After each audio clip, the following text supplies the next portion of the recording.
Story 1. My daughter's 56-year-old teacher used my credit card to book a motel for them. When I knocked on the door, confronting them, he told me, "She wants me." Yeah, buddy. So does the police. My daughter was every father's dream. Until she was 21, she had no interest in dating.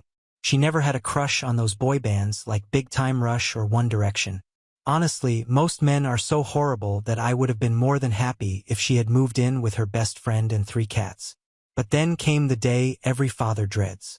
She came home and I noticed she was much more distracted than usual, but it wasn't that typical depressed teenager distraction.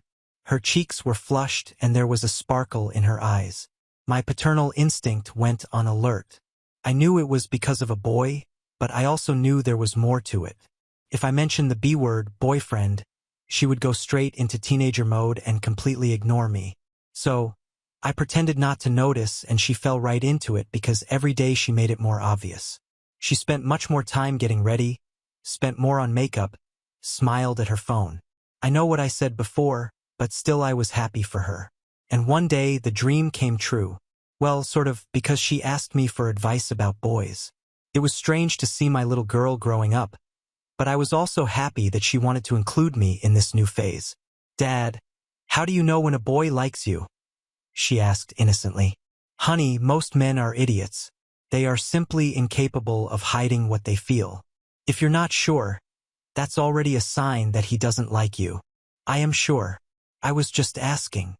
I sighed and remained silent. The standard procedure when my daughter is possessed by the demon, also known as teenage hormones. A few minutes later, she smiled again and the heavy atmosphere disappeared. The feeling can only be compared to the sunrise on a summer day. Ah, the joys of being a father. In the following days, I noticed that things were progressing between her and this mysterious boy because she started coming home later, at 6 o'clock instead of 4 o'clock, without any plausible explanation. I was going to wait for her to come to me, but then one day, she arrived with a purple mark on her neck. Wearing a skirt that should never have passed the school dress code. She lowered her head as if she knew what was coming next. "Honey, who's the boy you're dating?" "I don't want to talk about it," she pouted. But I think she saw the concern on my face because she continued, "Dad, he treats me well. He gives me nice things. He makes me feel special. He's not married. I mean, he's not in a relationship and I think he loves me." I raised an eyebrow. "Married? What?" She turned red and went straight to her room, slamming the door. I rested my chin on my hand. Something was wrong. I know 21-year-old boys and they're always broke, no money. Besides, my daughter always prided herself on not making mistakes when she speaks. A horrible feeling came over me. I immediately got up and went to the family iPad. Years ago, I realized that its camera roll was synchronized with my daughter's. Obviously, I never told her that. Usually, it only showed screenshots from Instagram or Snapchat, silly conversations with friends, or selfies with flower filters. But this time I saw something much worse. There in the recent photos was she with her boyfriend sitting on his lap. It would be normal if I didn't recognize the face. It was Mr. Dalton, her English teacher. Suddenly everything made sense. The extra smiles at meetings, the constant compliments in the parents' group. Recently, they were even talking about buying a gift to celebrate his retirement. The bitter taste rose in my throat. I wanted to grab her phone, find his address, and beat the bastard to a pulp on the sidewalk. But I knew the situation was delicate, and I didn't want my daughter to stop trusting me. So, I went to her room and knocked on the door. When she said I could come in, I entered calmly and sat on the other side of the bed. I was ready to act. "Honey, I just want you to know that I support you in any situation. I hope you and your boyfriend are happy and tell him I wish him all the best." Her face lit up exactly as I expected. "Thanks, Dad. You're the best." She gave me a huge hug and promised she would tell him that. As soon as I left the room and closed the door, I almost collapsed. I was disgusted, pretending like that was destroying me, but I knew it was necessary. And like clockwork, the next day, Mr. Dalton messaged me. It was very cordial. "Good afternoon, sir. I just wanted to say that Ava has been doing very well in classes this week, and I wanted to congratulate you on how you raised her.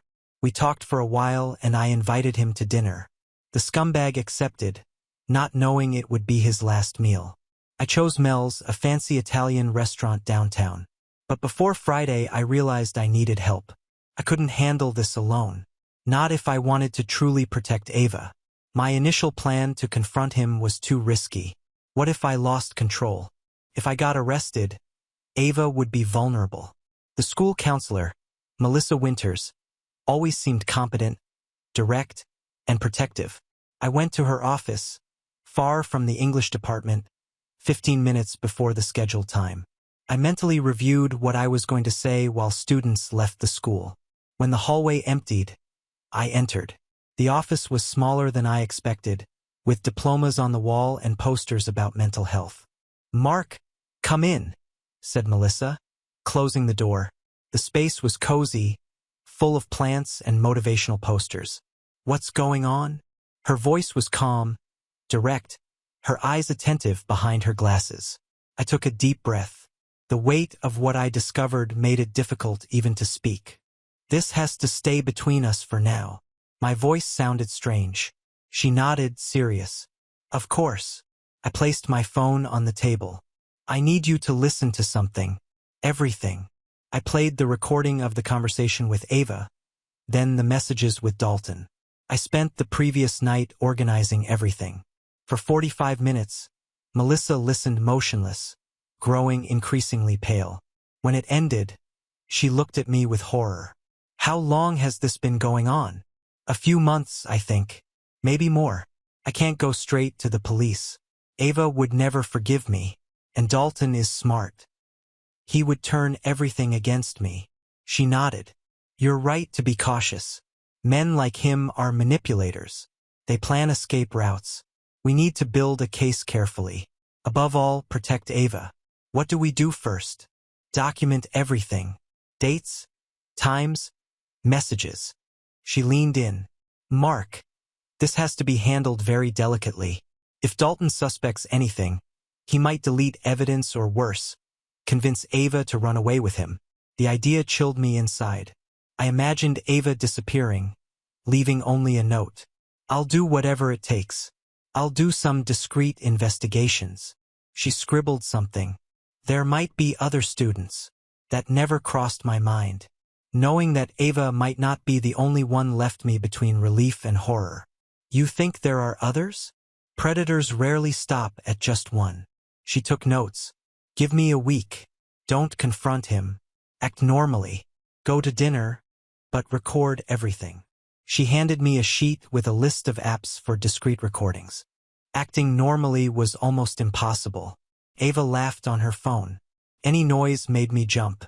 3 days later, she started acting more reserved, locked her bedroom door, took her phone even to the bathroom, which she never did before. That night, I looked at the synchronized photos again. My heart stopped. New images. Ava in a hotel room sitting on the bed. They weren't explicit, but it was clear it wasn't a classroom. Generic decor, standard lamp, a hotel. She smiled at the camera, wearing a dress I had never seen. Very adult, very expensive. I downloaded everything, included it in the file. The images burned in my mind, keeping me awake. The next morning, a message from Melissa. "We need to talk. I found something." I spilled coffee on the counter. We arranged to meet at a cafe. She was already there, a folder on the table. I reviewed the attendance records. She slid the papers over. Several absences in the last classes on Fridays. Dalton's planning time, I muttered. Everything fit. And there's more. 3 years ago, another student.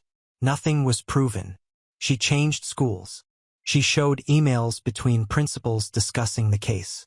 Why wasn't he fired? The family moved. No formal complaint, but I found the girl's best friend. She remembers things.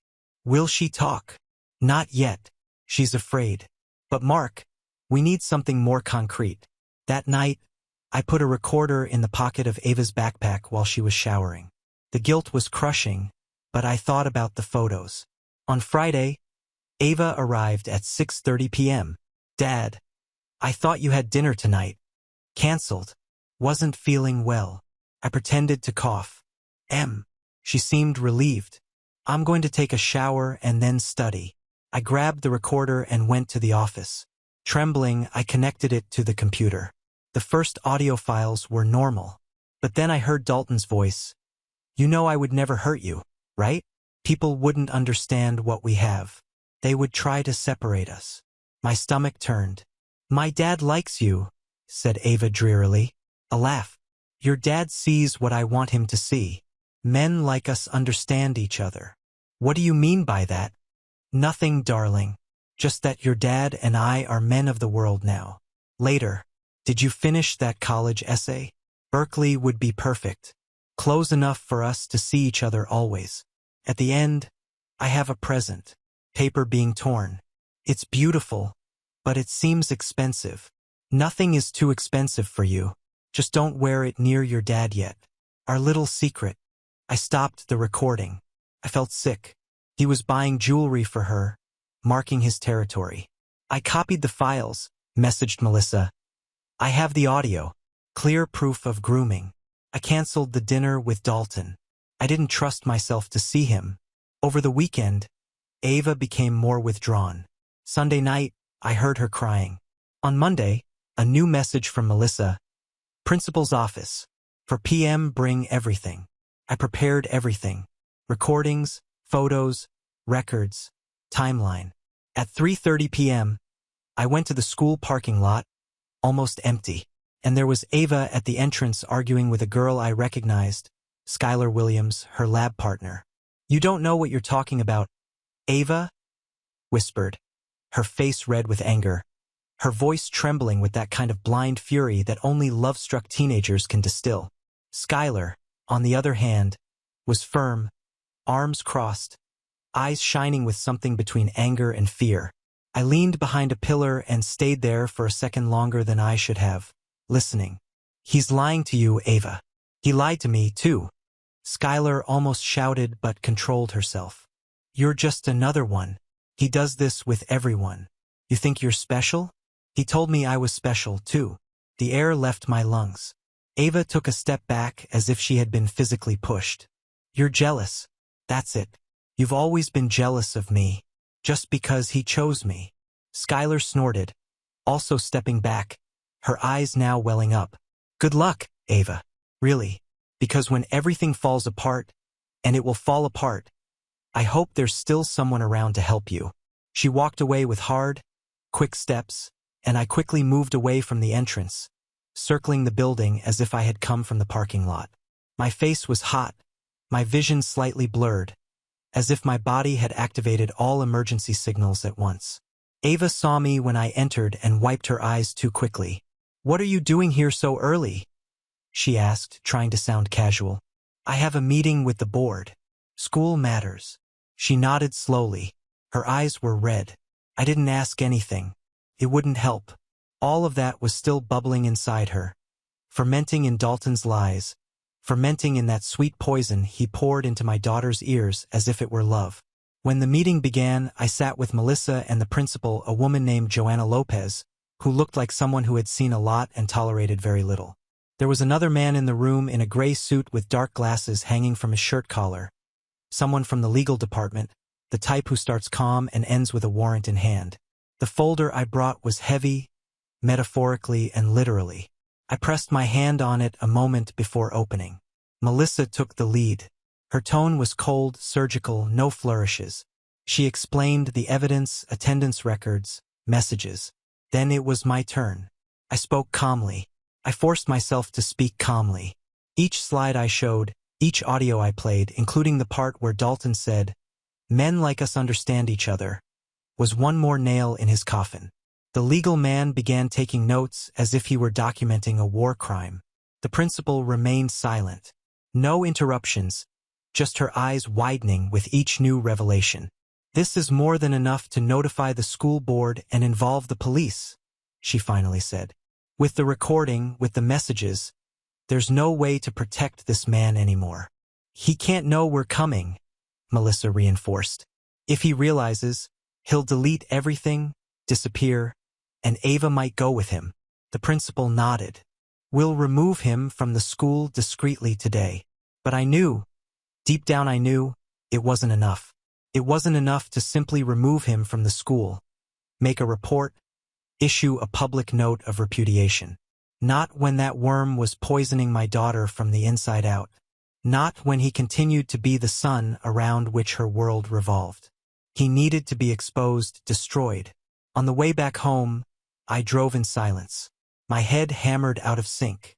Every word spoken by Ava, every enchanted sigh about that monster came back like a slap. Upon arriving, she was on the couch, wearing headphones, laughing alone, probably talking to him. I took a deep breath, sat in the armchair beside her. "We need to talk," I said firmly. She took off her headphones, looking sideways. "About what?" "About Mr. Dalton." Immediately, she tensed up. "Dad, listen." My voice came out harsher than I intended. "You're not in trouble, but you need to hear me, because he is, and he's going to fall, and I don't want you to be clinging to his neck when that happens." Ava stood up, her eyes filling with tears. "You don't understand. He loves me. He said he would never do anything to hurt me." "That's right," I said quietly. "And that's exactly what he said to Skylar, too." She froze. "She tried to warn you. I heard today at school. He did the same thing to her. Promised everything. Love, a future, secrets, gifts. It's not true." Her voice was low but trembling. "He took you to a motel with my credit card." "Ava, want me to show you the bill?" Silence. Just the sound of the living room fan. "He said I understood him. That men like us understand each other." I spat the words like poison. "Does that really sound like love to you?" She finally broke down. The tears came all at once, uncontrollably. She tried to move away, but I held her. She cried as if she were drowning, as if everything had collapsed, and indeed it had. The house of cards he had built around her had fallen, and the pieces were everywhere. I just held her for long minutes. I just held my daughter because that's all she was. A daughter. A girl who fell into the clutches of a manipulative, disgusting adult. That night, she slept in my lap as she did when she was little. I covered her with the sofa blanket and went to my office. And it was then that I made the decision. Dalton wasn't just going to be arrested. He was going to be annihilated. I went into the parent groups, the community groups. I used the audios. I used the evidence carefully, strategically. I sent everything anonymously to the local press, to a journalist who had previously exposed school scandals. I included the messages, the lighter excerpts from the audios, but enough to expose the truth. In less than 24 hours, Dalton became a headline. Veteran teacher accused of emotional abuse and inappropriate conduct with female students, even as adults. He was removed with no right to say goodbye. His house was surrounded by cameras. Neighbors spat on his gate. Parents threatened justice with their own hands. The following Monday, he didn't show up at school, and he never would again. But Ava didn't get out of bed, and I knew that was still just the beginning. She would have to rebuild everything, and so would I. But now the worm was on the ground, and I wasn't finished with him yet. Seeing him fall wasn't enough. Seeing his name in the newspapers, his house surrounded by news vans, his social media being invaded by a wave of furious parents was just the beginning. I wanted more, needed more. Not only because he destroyed something in Ava that I might never be able to fix, but because the more I dug, the more bodies I found under Mr. Dalton's well-manicured garden. The first to approach me was Skylar. She appeared at the gate 2 days after the news leaked with a backpack on her shoulders and a hard, exhausted expression. Her eyes were red, not just from crying, but from accumulated anger, from that ancient anger that grows silently for years until it becomes a monstrous thing inside us. "Can I talk to you?" she said. I didn't hesitate. I made coffee and took her to the kitchen. Ava was still locked in her room, barely eating. Skylar spoke for 2 hours. She described with surgical precision how Dalton approached her 3 years earlier when she was in her first year of high school. The method was the same. It started with exaggerated compliments. Then came the private lessons, the gifts, the ambiguous comments about maturity, destiny, soul affinity. She told how he made her feel as if she had been chosen, how he suggested that they were different from the world, superior. How when she tried to distance herself, he threatened to expose conversations, to make up stories about her.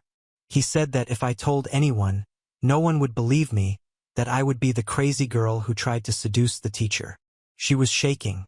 I had to hold myself with both hands on the table to keep from punching something. The worst part, she finally said, is that he convinced me that it was love, and for a while I believed it. I nodded slowly. Do you want to officially report him? She hesitated. I do, but not alone. You are not alone. The next day, Melissa called me. She had tracked down 3 former students who had changed schools during high school. All during the time Dalton was active. One of them, now 20 years old, sent a 6-page email telling everything. It was almost a copy of Skylar's story. Different words, same script. The pattern was clear. Dalton was a serial predator, methodical, calculated, patient. The school knew. Someone knew. The omission wasn't ignorance. It was complicity. That's when my anger found a new target. The institution. I went to the school not to talk, to demand. The principal received me more haggard than before. Deep dark circles. The look of someone who had been called an accomplice more times than she could count in recent days. You knew. Maybe not everything, but you knew. She took a deep breath. There were rumors. Parents were suspicious. There was an anonymous complaint in 2019, but we couldn't prove anything. And the girl who disappeared, the one who suddenly changed schools, her parents withdrew the complaint before making it official. There was no evidence. It was archived. Because you wanted it archived. She didn't respond. Dalton was at this school for over 20 years. Do you really think Ava was the first? That Skylar was the exception? You chose to look the other way. Her gaze hardened. We had nothing concrete. Now we do. And the board has already been notified. He will be discredited. I don't just want him discredited. I want him in prison, convicted. And I want the name of the school and every damn article that comes out about him. That doesn't depend on me. But it depends on me. And at that moment, I knew what I had to do. I wasn't going to stop at Dalton. I contacted a criminal lawyer. A guy named Halio, specialized in cases of sexual violence and institutional negligence. Halio wasn't a lawyer who looked for settlements. He was a legal butcher, and he found my case fascinating. You have everything. Evidence of grooming, emotional coercion. With the accounts of the other victims, we have a pattern history. With the school silent and records erased, we have a case of intentional negligence. That means jail time for him. And if we push right for the directors too. He smiled with his eyes. But it's going to hurt. Good, I said. I want it to hurt. We spent the following days putting together the dossier. I had become an expert in child and adolescent protection protocols, in jurisprudence on abuse of teaching authority, in how to leak information ethically and destructively. With Melissa's support, we got the records the school didn't want to release. Altered grade spreadsheets, ignored conduct reports, a letter written by the pedagogical coordinator in 2021 recommending that Dalton be removed for ethical reasons. Ignored. And Ava? She was changing with time and with a lot of patience. She began to emerge again. The questions started to appear. Will he go to prison? Will he hate me? Will people think it was my fault? And one by one, I answered calmly with truth, with pain. It wasn't your fault. He deceived you as he deceived others. He'll pay for it. And if anyone dares to blame you, they'll have to go through me first. Sometimes she just listened. Sometimes she cried, sometimes she screamed. And one night, out of nowhere, she said, I want to tell my story too. My heart broke and stitched itself back together in the same second. And that's how the official complaint was registered, with a name, with a voice, with a face. 12 days later, Dalton was arrested in front of his house, handcuffed with a wrinkled shirt and an expression that the newspapers described as surprise, but that I recognized as panic. For the first time, he was out of control. But for me, it still wasn't enough because I still hadn't seen him apologize. Still hadn't seen him look Ava in the eyes. Still hadn't heard him admit it. still hadn't seen a damn second of remorse, and I was willing to go all the way for that. Dalton might have been exposed, handcuffed, removed from the school through the back door with a hood trying to hide the face of someone who knew exactly what he had done. But none of that seemed like justice to me. It was reaction. It was consequence. It was the ground beginning to shake beneath him, but not the collapse he deserved. The feeling of incompleteness gnawed at my insides, like a sentence interrupted before the period. So I started digging. I went after more evidence, more victims, more broken silences. And I discovered that there were many more ruins beneath the name Professor Dalton. The first call I received came from a mother, Renata. Her daughter studied with Ava, 1 year above, said the girl left school suddenly, claiming anxiety, panic, identity crisis. No one talked about it anymore. Now, after the scandal, everything started to make sense. The girl didn't want to talk to me, not yet. But Renata thanked me and cried, not out of relief, out of shame for not having seen it before. Then came others, more discreet, more hesitant. Young women, some with children, others still trying to piece together an adolescence that was never properly lived. Dalton had passed through them like a cold shadow. He did the same thing to all of them, made it seem like he was the only safe place in the world. And when they finally understood what had happened, it was too late. They had lost pieces of themselves. Each story that came made me sicker, more determined. And Ava began to change slowly. The first days after the arrest were silent. A kind of tense peace hung over the house. She locked herself in her room, read, slept, sometimes just stared at the ceiling. Adolescence pulsed around her like a city in ruins. Everything had been interrupted, even time. But she was an intelligent girl, strong. And even at the bottom of the well, I saw the silent struggle. She wanted to understand, wanted to recover herself. One early morning, I woke up to the sound of crying. It wasn't the muffled crying of someone who wants to hide. It was the crying of someone who can't hold it in anymore. I went to her room. The light was off. I opened the door carefully. She didn't say anything, just curled up when I approached. I sat on the edge of the bed. We remained in silence for long minutes until she murmured, "Dad, why did he do this to me?" I swallowed hard. To answer would be to lie. To say too much would be to hurt her once more. Because he's sick, honey, but also because he's a coward. He knew you were better than him, that you were light, and he wanted to extinguish you so he wouldn't feel so miserable. She let out a stronger sob, and I hugged her. She was trembling as if she had a fever. "I feel dirty, Dad." "You're not dirty. Not at all. You were deceived. But that doesn't define you. You know why?" She shook her head. "Because you're here. You're feeling. You're crying. And that means he didn't manage to kill what's most beautiful about you." Ava hugged me back and cried until she fell asleep. And I stayed there all night with my head against the headboard of her bed, thinking about everything the world lets happen to good girls while we look away, pretending it's normal. 2 days later, she asked to speak with Melissa voluntarily. That was the trigger. Ava gave a complete testimony. Detailed, cold, brave. Each of her words was a knife cutting through the disgusting narrative that Dalton and his defenders were trying to sew together. And then came the bombshell. Justice decided to release him on bail. The excuse? Good behavior, no criminal record, lack of physical evidence. I stared at the phone screen with the news and for a second thought I was going to vomit. I called Melissa. She was beside herself, too. But with her, anger turned into strategy. "He won't escape," she said. "We just need to make more noise now." That's when Ava said, "I want to appear. I want to tell everything. I want people to see my face." I froze. Not because I doubted her strength, but because I knew how the world treats girls who have the courage to speak up. How social media are blood courts. How sexism crawls into every corner. But at the same time, I saw in her eyes that this wasn't impulse. It was necessity. So we recorded in a neutral room. Just the camera. Ava sitting. Ava, black t-shirt, hair loose, clean face, and firm voice. "I am Ava. I am 21 years old and I was a victim of emotional abuse, manipulation, and grooming by my English teacher who was 56 years old. I thought I was living a fairy tale. Today, I understand it was a trap. The video was published. It went viral in less than 10 hours. And it brought an avalanche. Press, lawyers, protests in front of Dalton's house.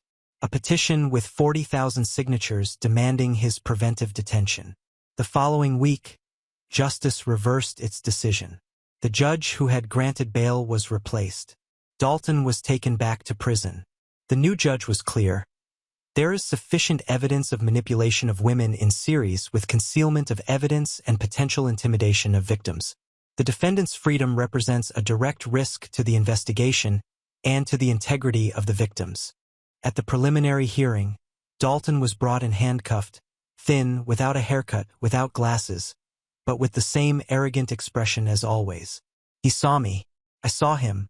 Our eyes met. And at that moment, for the first time, he lowered his eyes before I did. It wasn't a victory cry. It was just an internal silence that told me, he knows. The trial took place 2 months later. Long, exhausting, intense. Each victim testified, including Skylar, including Ava, and each one added a new nail to the legal coffin of the man who for years had hidden behind boards, grades, and cheap poetry. The prosecutor dismantled every attempt by the defense to paint Ava as a seductive teenager. The recordings spoke for themselves. The manipulation was obvious. The repetitions, the pattern, the gifts, the isolation, everything. Absolutely everything was straight out of a predator's manual. The sentence came in absolute silence. 22 years, no right to parole before 12. Permanent prohibition from exercising any educational activity. Dalton didn't cry, didn't apologize, didn't look at anyone. But to me, it didn't matter because I saw Ava standing, head held high with the same girl inside her. The one who at 7 told me she wanted to be an astronaut. The one who at 9 wrote a poem about ants. The one who at 13 made me promise that I would never let anyone hurt her. She survived and flourished. Today she speaks to other girls, writes articles, wants to study psychology, says that trauma won't be what defines her. It will be what shapes her fight. Sometimes I still catch her crying in the middle of the night. Sometimes it's still me who cries, but between one tear and another, there is now something new. Resistance. And when I look at her, I know Dalton didn't win. He tried to kill the brightness of a star and only managed to light a fire. She burns now with her own light. And me? I never let go of her hand. Not for a second. Now on to the next story. Story 2. My sister refused to allow my 17-year-old daughter at her wedding because she was underage. I didn't protest. I simply replied that we wouldn't be coming. But when the holiday season arrived, I made one subtle change that caused my entire family to erupt in anger. I'm Claire, the eldest of 3 sisters. In my childhood, that position meant I was the one everyone counted on. The assistant, the childminder, the one who managed situations when our parents were exhausted or inattentive. Initially, I didn't really object. That was simply how things were. Tessa, being the middle child, was the entertainer, the spotlight seeker. Rachel, the youngest, was the pampered one. She could do anything without consequences. I was the one tidying up after everyone. When I grew up and became a parent myself, the dynamic shifted slightly but not significantly. I adopted my daughter, Maya, when she was 3. She had these profound contemplative eyes and this reserved manner of examining the world as if she was still uncertain about trusting it. I recall the first occasion she addressed me as Mom. I sobbed in my vehicle after leaving her at preschool. From day one, I vowed she would never experience rejection within my family. Not ever again. But despite my efforts, I couldn't fulfill that promise. Tessa became engaged last spring. Grand announcement, impressive ring, elaborate Instagram caption. Naturally, I offered congratulations. Maya even crafted a card for her. Cut out small wedding bells and attached them with excessive glitter. Tessa remarked it was nice, then abandoned it in her car's back seat. I discovered it there a fortnight later, partially crumpled beneath a coffee cup. Nevertheless, Maya was thrilled about the wedding. She began browsing dresses online and wondering whether to style her hair up or down. I could sense her apprehension, yet hopefulness. She wanted to be part of it. Then the invitation arrived in our mailbox. It was one of those luxury types. Thick paper, golden edging, the kind probably costing more than my monthly utilities. I unwrapped it at the kitchen counter while Maya completed homework at the table. The standard information: venue, attire requirements, response card, website, and then I noticed it. Adults only, 18 plus, strictly enforced, no exceptions. I perused it twice, thinking perhaps I'd overlooked something, but I hadn't. Maya observed my expression. Before I could speak, she glanced up from her notebook and asked, "She doesn't want me there, does she?" I explained, "It's an adults-only wedding." She remained silent momentarily, then questioned, "Is it because I'm adopted?" That question fractured something within me. She expressed it so matter-of-factly, as if it were merely a reality she'd come to terms with. I assured her absolutely not. Yet I understood what she meant. It wasn't the first such occurrence. Not precisely this, but other incidents, more subtle ones. Slippery remarks. My mother once introduced Maya as Claire's girl, never our granddaughter. Tessa referred to her as your daughter, as if discussing a neighbor's child. There were occasions during family celebrations when Maya would volunteer to assist in the kitchen and nobody would even acknowledge her. I attempted to believe it was unintentional, that they had no ulterior motive. But this instance, this was unmistakable. I didn't argue. I didn't shout. I simply went online and selected not attending. No explanation, just no. I presumed that would conclude it. The following day, Tessa messaged me, "Hey, just saw your RSVP. Is everything all right?" Followed by another message. "If this concerns the age restriction, I hope you understand we're being completely consistent with everyone. Nothing personal." Correct. Not personal. Except that Maya is her niece and she's 17, not 7. I didn't respond. Then Rachel contacted me. "Tessa mentioned you're not attending. Why? What's happening?" Then my mother phoned. She never calls just to chat. So I answered, already steeling myself. "Claire," she said, "I heard you're skipping the wedding. Is this truly about the age limit?" I replied, "Maya isn't invited. I'm not going without her." "She's nearly 18, my mother said. "It's not as if she's a small child. She's family."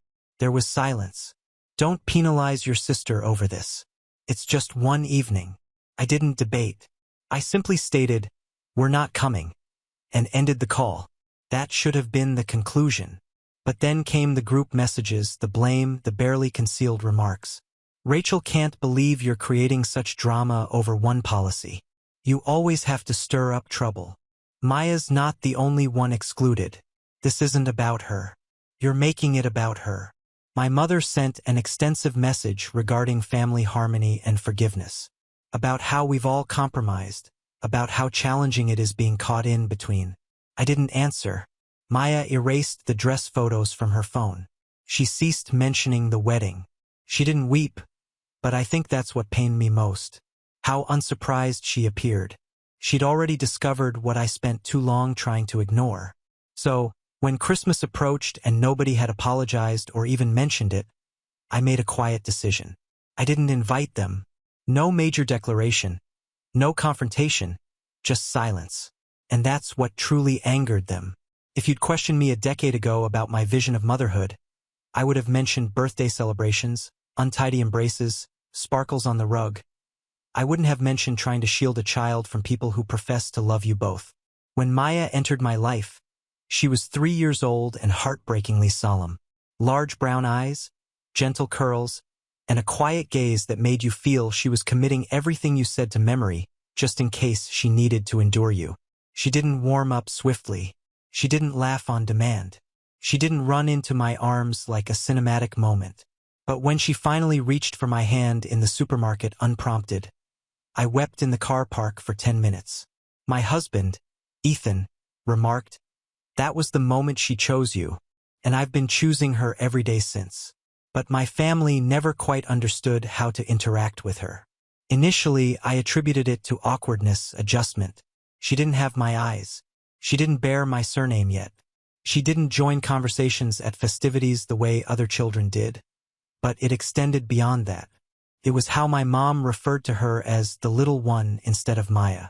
How Tessa once inquired, "Are you going to tell her she's adopted when she's older?" While Maya was present.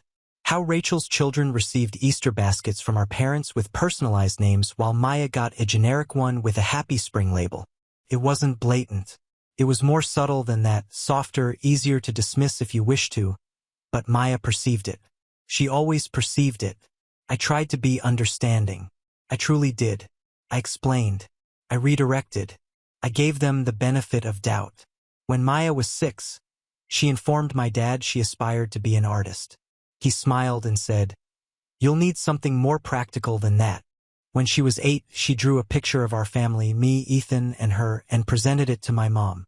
My mom smiled, expressed gratitude, then set it aside and never mentioned it again. Maya inquired later why it wasn't displayed on the refrigerator like her cousin's drawings. I was at a loss for words. The first instance I truly lost patience was Rachel's engagement party. Maya was 12. Rachel had invited us. Sort of. We were included in a mass text with a time, date, and location. "No, can't wait to see you." No personal message, but we attended nonetheless because I thought, this is how we change it. We continue showing up. Maya wore a light blue dress and those small silver flats she'd chosen herself. She was anxious, kept asking if she looked appropriate, if she could remain near me. At the gathering, Rachel greeted us with a tight smile and a hi, then turned to embrace the next person without asking Maya anything. No compliment. No "wow, you look so grown up," just emptiness. We stayed for approximately 25 minutes. Maya remained by my side the entire time. On the journey home, she said, "I don't think she likes me." I said, "She doesn't know you." She said, "She's had 10 years. And I had no response for that. The thing is, I don't believe they ever fully accepted that Maya wasn't temporary. It's as if a part of them thought I'd eventually have a biological child and this would become a sweet chapter. Something they could refer to as, when Claire fostered that little girl. They never articulated it. They didn't need to. Last year, for Maya's 16th birthday, we rented space at the community center and decorated it with her artwork. Her idea. She didn't desire some elaborate party with loud music. She wanted to exhibit her paintings, serve cupcakes, and invite those who had supported her. She created the invitations herself, mailed them to family, friends, and several teachers. Rachel didn't attend. Neither did Tessa. My parents arrived 30 minutes late and brought a card that said, "To a sweet girl," with a $20 bill inside. Maya thanked them. She's invariably polite. Afterward, she didn't comment much, just helped tidy up. Returned her canvases to the car. But later that night, when we were home and the dishes were cleaned, I found one of her sketches. It depicted the three of us, me, Ethan, and her, at the party, but our faces were blank. I believe that's when I ceased hoping they'd change. Not because of the card or the tardiness or the lack of effort, but because it no longer hurt Maya in the same way. She'd stopped being surprised. And that frightened me more than anything. So, when the wedding invitation never arrived, not even a phone call or a conversation, just a silent exclusion, I knew what action to take. I didn't argue. I didn't plead or request an exception. I simply informed Maya we weren't attending. She didn't cry. She just nodded and said, "Okay." Later that evening, she asked, "Do you think they even noticed we weren't there?" I affirmed because I needed her to believe she mattered, even if they didn't. We spent the weekend of the wedding at home. Ethan prepared French toast. Maya painted in the sunroom. I read a book from cover to cover. It wasn't vengeance. It wasn't a protest. It was tranquility, and honestly, it felt strange initially, quiet in a manner that made you realize how much noise you'd been living with for years. I didn't miss the ceremony. I didn't wonder about the floral arrangements or whether the cake was delicious. I thought about Maya. I thought about how she used to seek their approval in every comment, every holiday, every family dinner, and how gradually they taught her not to expect it. And I thought about the next holiday. How for years I'd hosted Christmas out of obligation, inviting them, feeding them, pretending their half-hearted smiles were sufficient. This time I wouldn't. This time I'd do something different. Ethan asked me in early December, should I order the usual folding chairs? I shook my head. No extra seats this year. He didn't press. Maya didn't inquire. And when the group chat began buzzing with, who's bringing dessert to Claire's this year? Should we come the night before like always? I said nothing. I just observed the messages accumulate unread. I didn't announce that I wasn't hosting Christmas. I didn't deliver a speech or post a bold status or tell everyone to go find somewhere else to eat their ham in passive aggression. I just didn't say anything. And that silence apparently was the loudest thing I'd ever done. The group chat started buzzing around December 15th. Rachel, Claire, are we still doing Christmas Eve dinner at your place? Let me know what I should bring. Tessa, of course, I'll be late again. Let me know if Maya wants anything specific this year. If she's even going to be there this time. That one nearly provoked me. If she's even going to be there this time. As if Maya was the issue. As if her absence from their wedding was a personal failure of hers. Not the result of being uninvited. I didn't reply. For the first time in years, I didn't clean the house thoroughly. I didn't pre-order a roast. I didn't extract the extra folding chairs. I didn't drag the big table extension out of the garage. And when no one received an answer, they started calling. First, my mom. I ignored it. Then Rachel, then Tessa, then my dad. Left a message. Claire, we just want to know what's happening. Your mother's upset. It's not too late to do the right thing. The right thing? As if hosting people who excluded my daughter was the right thing. As if feeding them would mend what they refused to acknowledge. We didn't host anyone that year.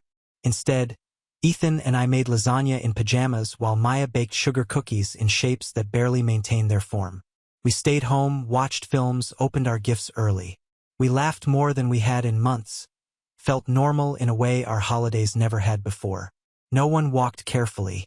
No one had to interpret pointed comments. No one became silent when Maya entered the room. It was just us. And that's when the messages began to change. December 26th. Tessa in the group chat. I just think it's sad. We've all tried to welcome Maya, but Claire has made it impossible to connect with her. Rachel. I mean, if you sever ties with family every time there's a disagreement, you'll end up alone. Dad. The way you're handling this is cruel. I'm sorry, but it is. My mom sent me a photo of the Christmas tree at their house with the caption, "It wasn't the same without you." Maya would have loved her gifts. I didn't reply because they weren't gifts for Maya. They were guilt-wrapped invitations to return and pretend everything was fine. And I'd done that for too long. A few days later, we received a card in the mail. No return address, but I recognized the handwriting inside. My mother had written, I wish you'd consider the example you're setting. Maya will observe how easily you shut people out. That line resonated with me because I realized that's exactly what I want her to see. Not that love is disposable, but that love, authentic love, doesn't require you to diminish yourself. It doesn't ask you to sit quietly while those around you pretend your pain is too uncomfortable to acknowledge. Maya didn't inquire about the messages, but I know she noticed the tension. She's never been one to ask directly. She just watches, absorbs, as if she's still trying to determine which parts of the world are safe. One evening, she was curled up on the couch with a blanket over her legs, sketching something. She paused, then said, If I wasn't adopted, do you think they'd like me more? The question impacted me more than any of the texts. I sat beside her. Sweetheart, I said, they'd probably pretend better, but the way they treat people who aren't like them, that was never about you. She looked at me with those same serious eyes from the day I met her and said, I don't think I want them to like me anymore. And that was the moment I stopped waiting for an apology. A few days later, my father called again. I let it ring. Then he texted, Your mother's not sleeping. She feels like she's lost you. We know we erred, but that doesn't justify excluding everyone. That's not who you are. I stared at that line for an extended period. That's not who you are. I used to ponder that. Used to question whether I was being too detached, too sensitive, too severe. But no, this is who I am. Someone who finally understands what she will and won't tolerate. Someone who knows that maintaining peace at the expense of your child's dignity isn't noble. It's cowardice disguised as tradition. The final provocation came from Tessa. She sent a voice memo. One of those rambling ones where people attempt to sound composed, but every sentence contains a concealed knife. I just think it's sad. Claire, you always emphasized how much you love Maya, but now it seems like you're using her as a shield. Like anytime someone doesn't treat her like royalty, you exclude them. That's not healthy. That's not parenting. That's obsession. I didn't listen to the remainder. I deleted the message and blocked her number. Because if loving Maya intensely, completely is viewed as obsession in their world, then yes, I'm obsessed. I'm wildly, unapologetically obsessed with protecting the person who needed me the most. And nothing they say will make me regret that. New Year's came and went quietly. Maya fell asleep before midnight with a half-consumed cookie on the couch. Ethan and I toasted with tea instead of champagne and watched fireworks without sound. He looked at me and said, "Do you miss them?" I considered it. "No," I said. "I missed the concept of them, but that version never truly existed." He nodded. Didn't add anything more. Just reached for my hand. I don't know what will occur next. I'm certain they'll continue trying. People like that don't depart silently. There will be more texts, more posts. Perhaps one of them will appear at Maya's graduation next year, behaving as if nothing happened. But I've made my decision. There's no major confrontation imminent, no dramatic showdown, just quiet distance. And sometimes that's the most powerful choice of all. It happened on a Thursday. Cold, overcast, quiet. I had just returned from work, still wearing my coat when the doorbell chimed. I wasn't expecting visitors. Ethan was working late. Maya was upstairs preparing a portfolio project for her college applications. I opened the door and there they stood, my parents on my porch as if it was still 2007, and we were pretending nothing ever went awry. My mom had a plastic container in her hands. I believe they were oatmeal cookies, her specialty. Soft in the center, slightly overcooked around the edges, the kind she used to bake when I was young. "Claire," she said with a breathy little smile. "We thought we'd visit." I didn't respond immediately, just stared at the container in her hands as if it might be rigged. My dad shifted beside her. "Can we enter?" "Just for a moment." "No," I said.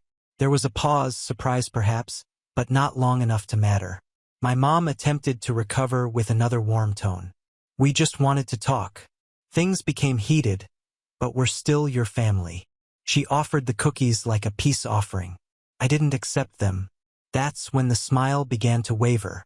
"You don't have to behave like this," she said, her voice tightening.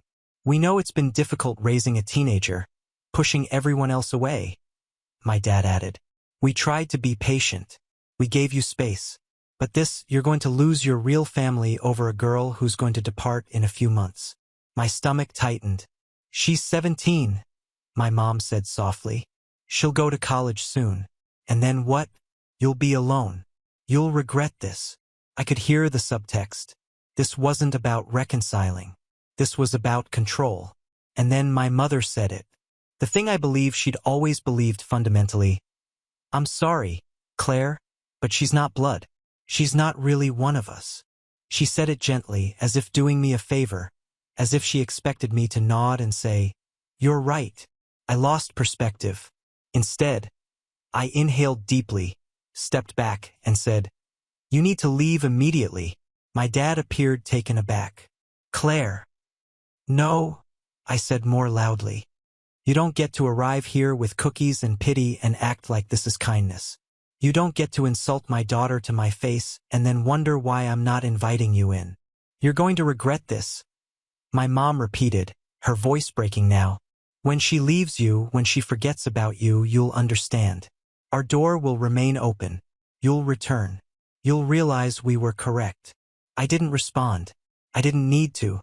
I closed the door, secured it, and leaned against it until I couldn't hear their footsteps anymore. I informed Maya the next day.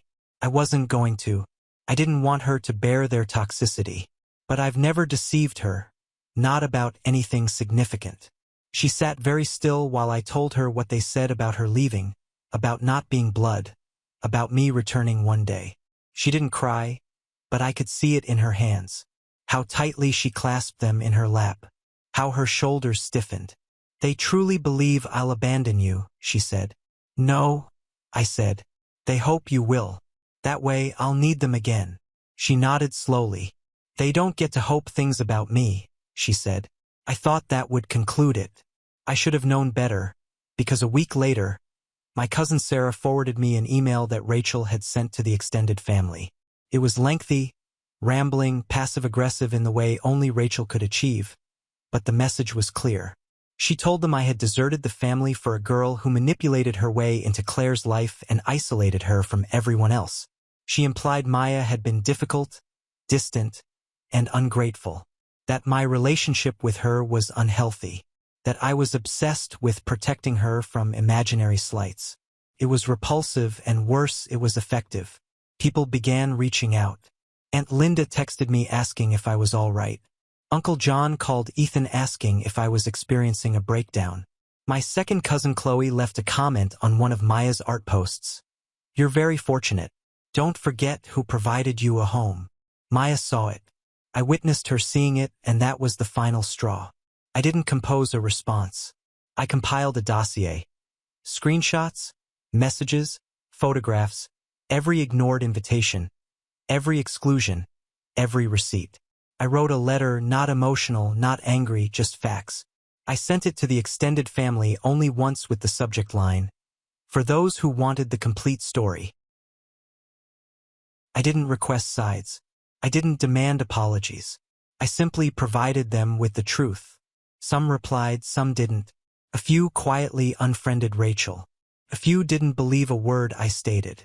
It was inconsequential because I wasn't doing it for them. I was doing it for Maya so she'd never question whether she imagined it. So she'd never ask again, do you think they'd like me if I was blood? After that, I blocked everyone who attempted to argue. Everyone who said, but maybe if you just discussed it.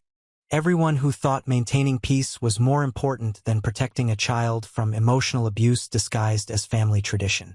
We never heard from them again. Not directly. I'm certain they still discuss us. I'm certain I'm the anecdote they relate at parties when someone mentions adopted children. I'm certain Maya's name is still spoken in tight, judgmental tones. Let them talk. They forfeited their right to know her. Fast forward. Maya's in college now. Art program, top of her class. She still calls me every night, not out of obligation, just habit. She sends images of her sketches. Sometimes she requests my opinion. Sometimes she just wants to say goodnight. When I left her at her dormitory, she embraced me for a full minute and whispered, I'm not going anywhere. She meant physically, perhaps, but I knew what she truly meant. People say you can't choose your family. I did. I chose her. Over blood, over guilt, over years of learned silence. And if they still believe I'll return one day, let them wait. Sometimes I still reflect on that moment on the porch. My mother offering those cookies as if they could undo years of silence, as if sugar could repair what they never had the courage to express aloud.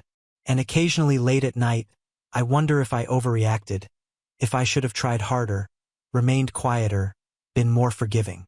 But then I remember Maya's expression when I told her, they don't get to treat you like that.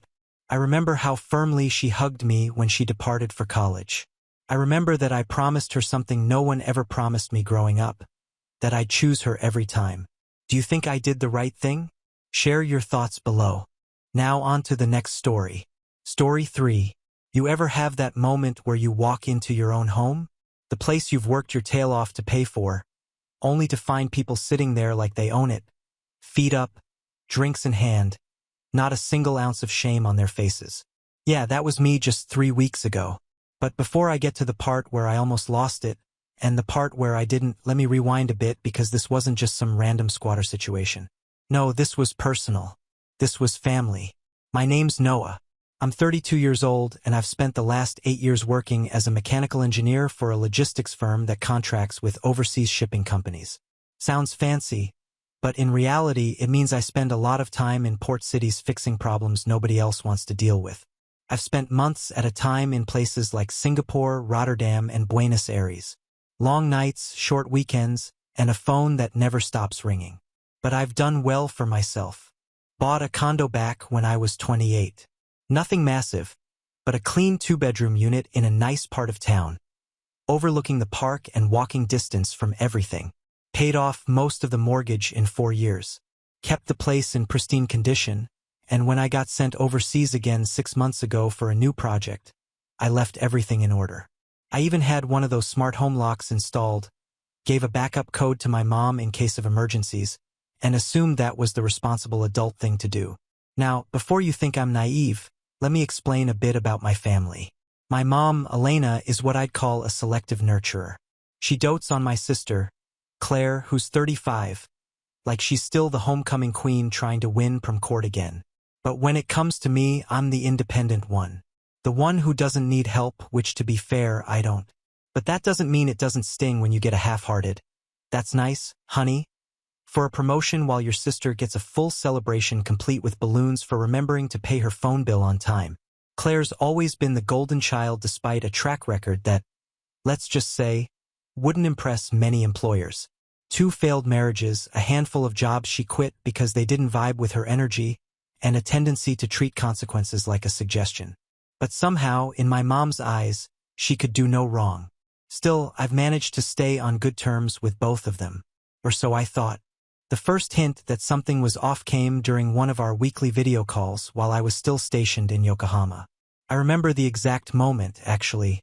I was standing on my tiny balcony overlooking the bay, sun just starting to set, sipping the worst instant coffee imaginable while waiting for the call to connect.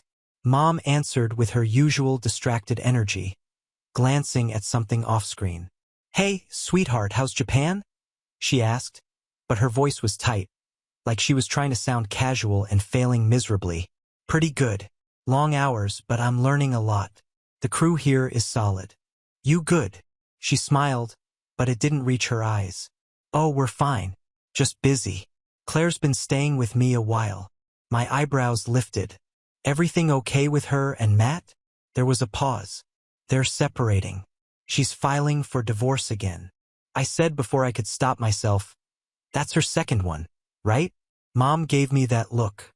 The one where her lips tighten like she just bit into a lemon. "It's not her fault, Noah. He turned out to be very manipulative. She needed to get out." I nodded slowly. "Okay, I hope she's all right." "She's strong?" Mom replied quickly, then shifted the camera a little, revealing Claire in the background, lounging on the couch with a glass of wine in one hand and what looked like my old university hoodie draped over her shoulders. She noticed the camera on her and gave a little wave. "Hey, bro," she said lazily. "Your place still has that air purifier in the bedroom." "I'm allergic to dust now, apparently." I blinked. "Wait, what do you mean, my place?" Claire smirked. "Oh, you didn't tell him yet?" she said to Mom, not even bothering to mute herself. "Tell me what?" Mom cleared her throat and glanced at Claire before looking back at me. "Sweetheart, don't panic. It's just temporary. Okay? We needed a quiet place for Claire while she figures things out. My apartment is too small and the neighbors have been complaining about noise." "Wait, what are you saying? You let her stay at my condo?" "It was just sitting there," Mom said, defensive now. "And you're not using it." It made sense. She's going through a lot. I could feel the heat rising in my chest. "Did you ask me, or did you just use the code I gave you?" Mom sighed. "It's not a big deal. It's family. She's not trashing the place or anything. You'll be back in a few months and it'll all be sorted by then." I should have said more. I should have demanded they get out or change the code or called the building manager right then and there, but I didn't. I was 6,000 miles away with a 14-hour workday ahead of me and a team relying on me not to lose my cool. So, I took a breath, forced a smile and said, "Okay, temporary. That's all." Claire raised her glass on camera. "Thanks, little bro." The call ended 5 minutes later, and I remember just standing there, phone in my hand, staring at the tiny digital koi swimming in the smart pond below. Something didn't sit right with me, and that was the beginning. Over the next few weeks, the updates became fewer and shorter. Mom would dodge questions about the condo. Claire stopped popping into the background. I started noticing weird changes when I checked my smart home app. Lights being used at strange hours, thermostat settings constantly fluctuating, and once, oddly, the kitchen camera being disabled for 2 days straight. I even got a building notification about a pet-related complaint, which made no sense because I've never owned one. Every time I brought it up, Mom brushed it off. "Claire's fine," she'd say. "She's being respectful. Don't stress yourself." But I could hear the edge in her voice, like she was hiding something. And then one day, I got a call from my bank. It was routine at first, just a notice about an update to my mortgage account. I thought maybe it was a new statement or rate change. But as the woman on the phone spoke, something clicked in my gut. "We've processed the transfer to Miss Claire Monroe as authorized by the warranty deeds submitted last week." I sat down. "I'm sorry. What did you just say?" She repeated it, and this time I caught every word. My sister's name, a transfer, a warranty deed. My head started spinning. "I didn't authorize any transfer," I said. "I'm the sole owner of that property." There was a pause and then, "Oh, I see. Well, the paperwork was signed by Elena Monroe as power of attorney, notarized and submitted via courier." My stomach dropped, and that's when it all started unraveling. But I didn't react. Not yet. I asked for a copy of the documents. Then I called a friend who works in real estate law. Then I booked the first flight home. When I landed a week later and walked into my own condo, jet-lagged but wired with adrenaline, they were already there. Claire on my couch, Mom perched in my armchair like some regal guest, both of them laughing about something on Claire's phone. Claire looked up first. "Oh, hey, look who finally decided to show up." Mom smiled faintly. "Welcome back, sweetheart." I didn't say a word, just dropped my bags at the door, pulled out my phone, and opened the voice memo app. Claire's voice still echoed in my ears as I stood by the door of my own condo. "What's so funny?" she had asked, and I had grinned. Not because I found any of it amusing. Far from it. I grinned because I already knew this wasn't going to be a confrontation. It was going to be a revelation. But before I could reach that point, before I could play the card I was holding in my pocket, I had to let this thing unfold just a little more. Sometimes the best way to expose the rot is to let it keep growing until it can't hide anymore. I stepped into the living room slowly, casually, like I had all the time in the world. Claire was sprawled on the couch, her feet propped on the coffee table. My coffee table, which now had a new deep scratch along the edge. A takeout container sat on the armrest. Her wine glass was half full. Mom sat cross-legged in the armchair, nursing a cup of chamomile tea like she was the queen of some twisted castle. Neither of them looked the least bit uncomfortable. "Nice to see you both," I said, my voice even. "You got a haircut?" Mom replied like that was the pressing matter. "I always liked it a bit longer, but it's fine." Claire gave a lazy smile. "You're not going to freak out, are you? Because I'm not in the mood for one of your responsibility lectures." "I'm not here to lecture anyone," I said.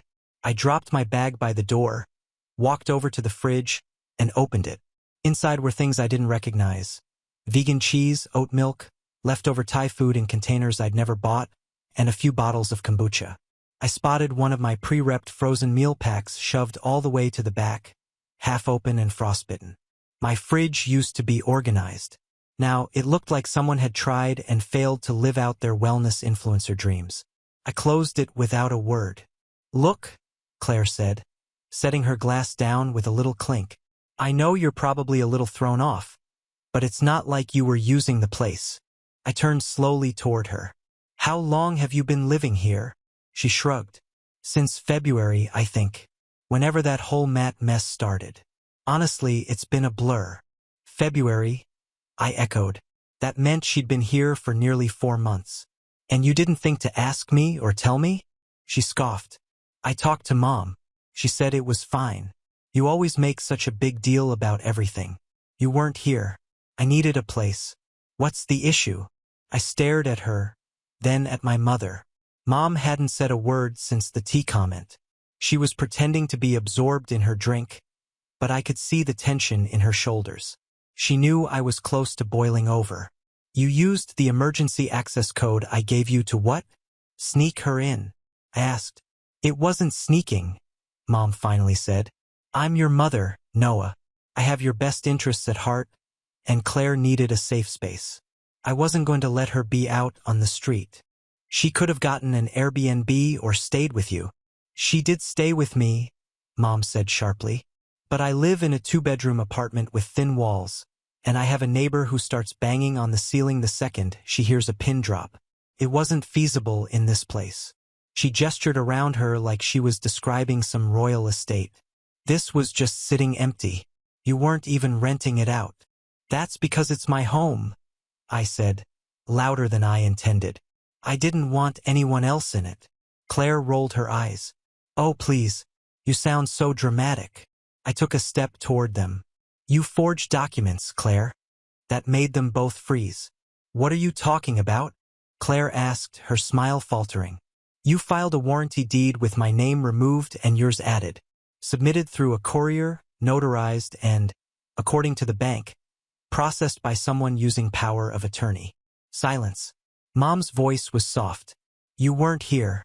We couldn't reach you for a while. It was temporary. No. I cut her off. You don't get to call it temporary when you tried to legally transfer ownership. That's not a misunderstanding. That's theft. Claire stood up, arms crossed. Relax. It was just to help me with the divorce stuff. Matt's lawyer kept saying I didn't have any assets and he was pushing for spousal support. We needed to show that I had property on paper. That's all. I blinked. You what? It's not like I was going to keep it, she snapped.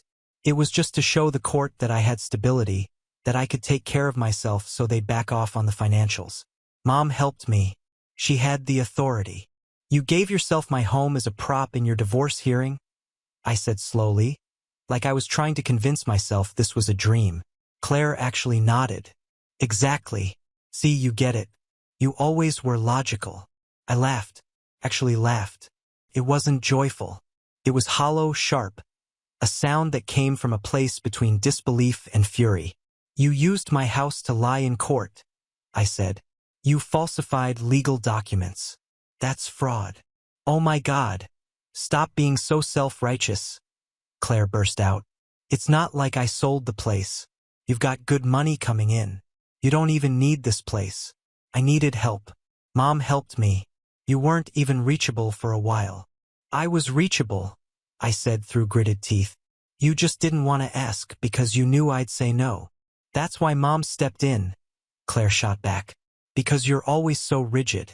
It's always about your boundaries and your space and your rules. You don't make exceptions for family. You never have. My voice dropped to a whisper. And you think you do? You think family means doing whatever you want to whoever you want because it's convenient for you? Noah, Mom said quietly. It wasn't malicious. We just didn't know what else to do.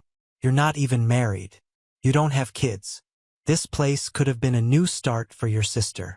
A new start, I snapped. This place isn't a therapy session, Mom. It's not a fresh slate to hand out like a gift card. I earned this. Every tile, every appliance, every payment. I earned it. Mom looked away. Claire muttered, wow, just wow. You always think you're the victim. No, I said, voice calm again. But I think I'm done being the backup plan or the silent ATM. I walked over to my bookshelf. Well, what used to be my bookshelf. Half the books were gone, replaced with pop psychology titles and vision boards. A framed photo of Claire and Mom sat on the top shelf. I picked it up, stared at it, and quietly set it back down. And then I did something I didn't think I would. I said, all right, you want to play house here? Go ahead. Claire's eyes narrowed. What's that supposed to mean? I mean, don't let me get in your way. I grabbed my phone. Just know every step you've taken has been recorded. Every camera, every login, every lock code used, and I've already sent everything to my lawyer, including the property transfer. Mom's hand went to her mouth. You didn't. I did, I said. Because unlike you two, I think before I act. Claire's face twisted. You're really going to sue us? Your own family. I'm going to do what's right, I said, stepping toward the door. I just wanted to give you the chance to be honest. But I see now that was a waste of time. And then I opened the door to leave.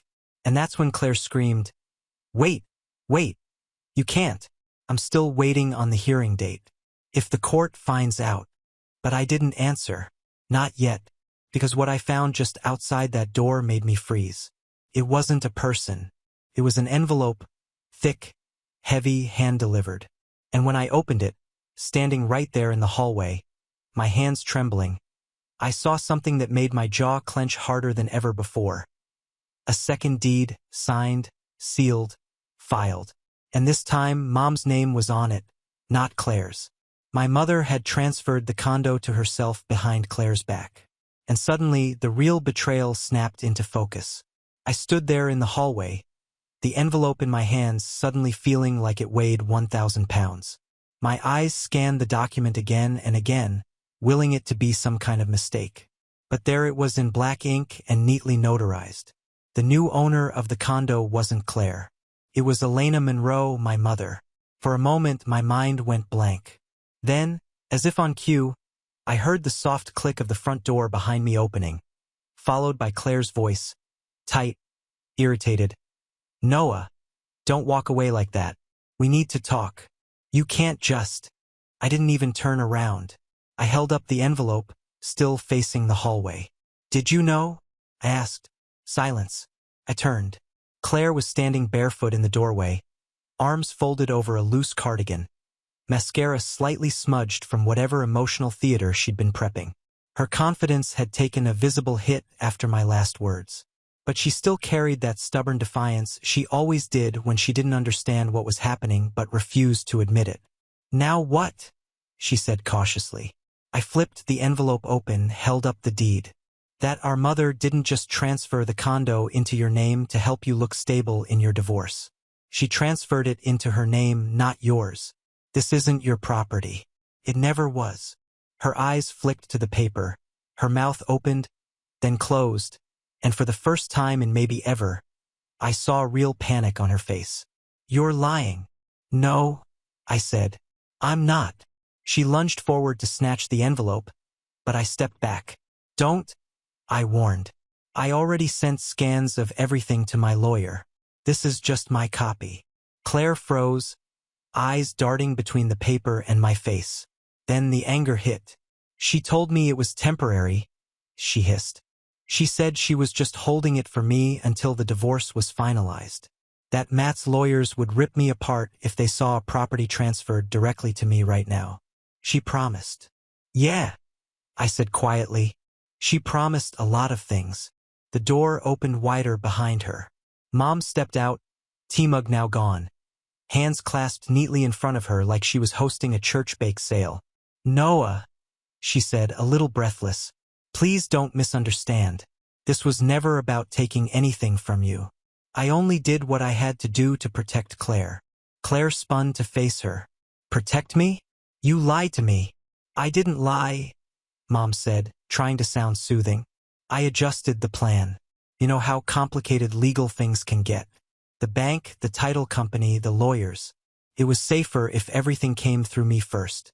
But I always intended to transfer it to you eventually." "Oh, that's rich," I muttered.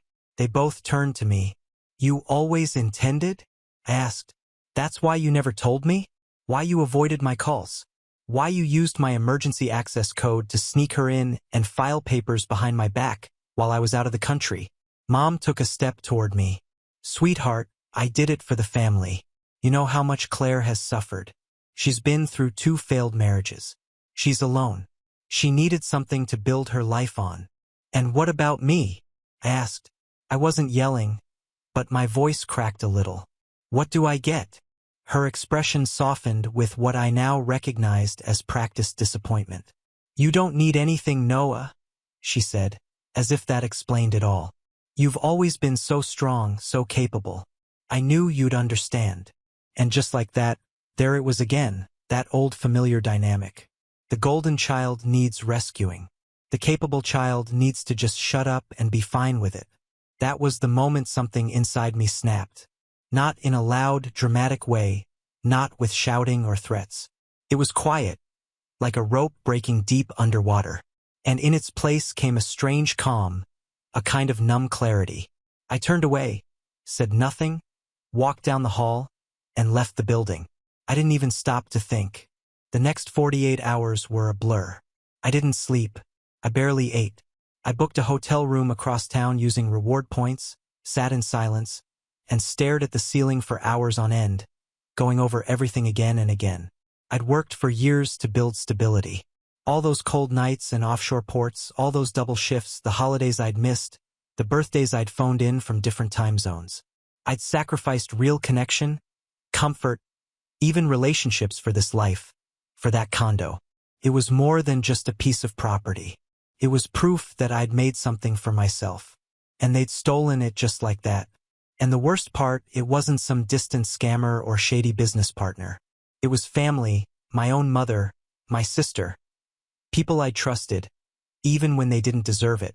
I called my lawyer, Kevin, who I'd met through a friend 2 years back during a minor dispute with my HOA. He was calm, methodical, and completely appalled when I laid it all out for him.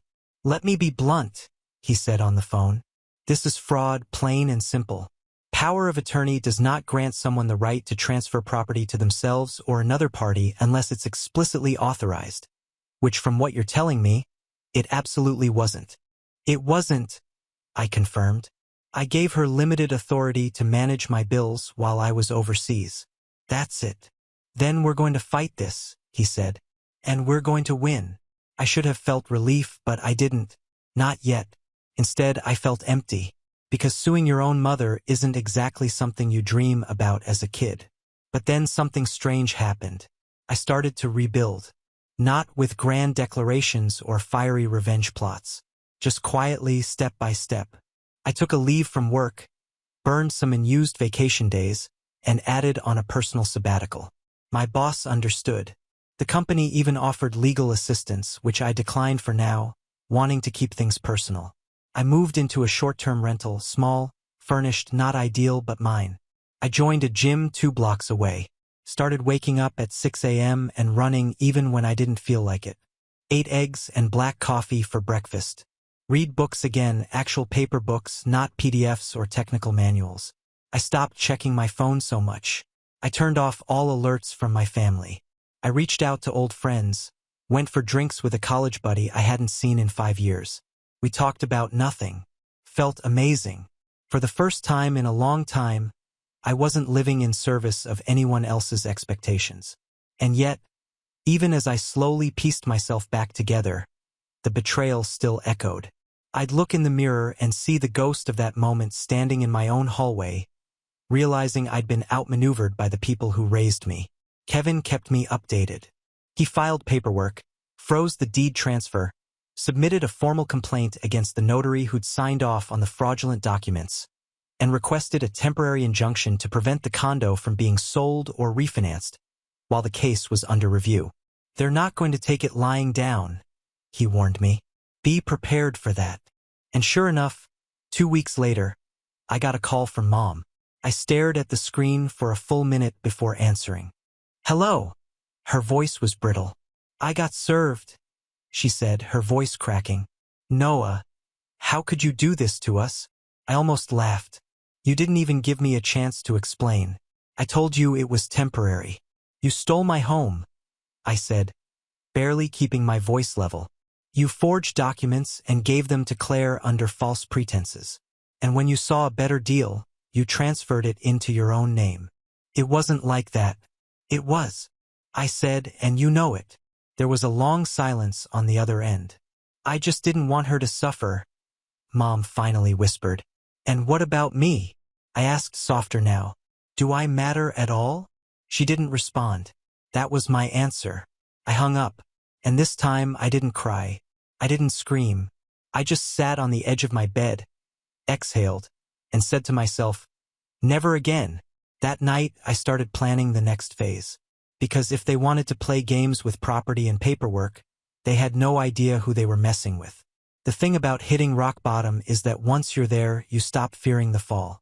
You stop second-guessing yourself.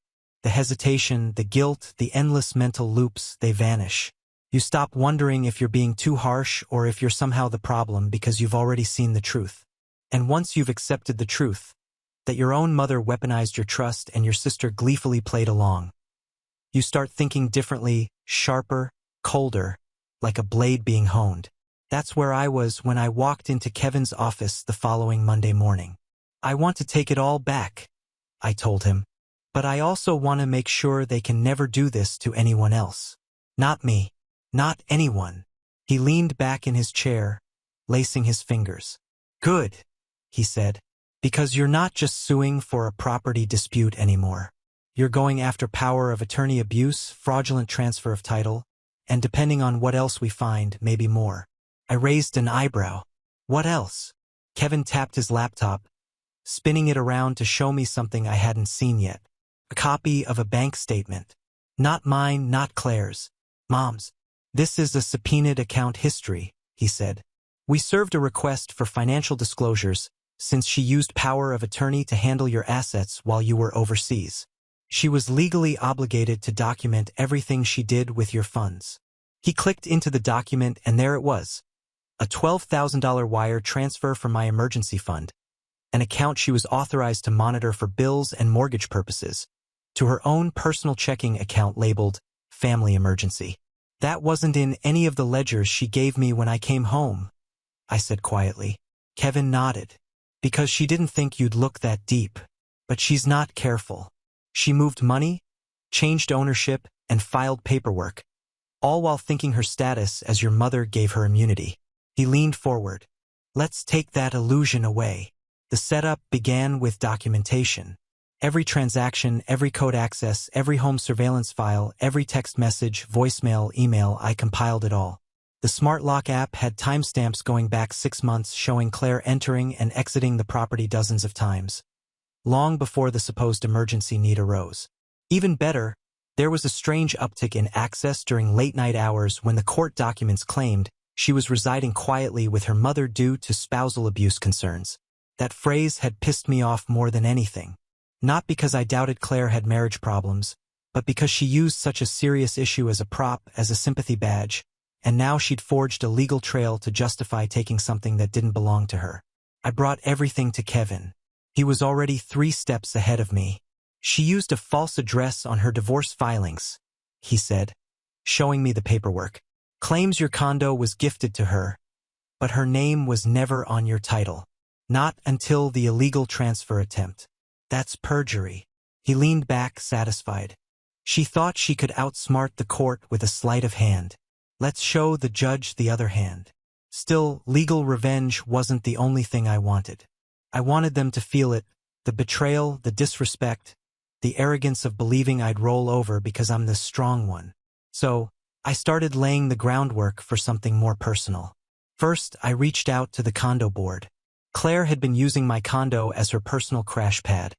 But the building had strict rules about subletting, pets, and extended visitors.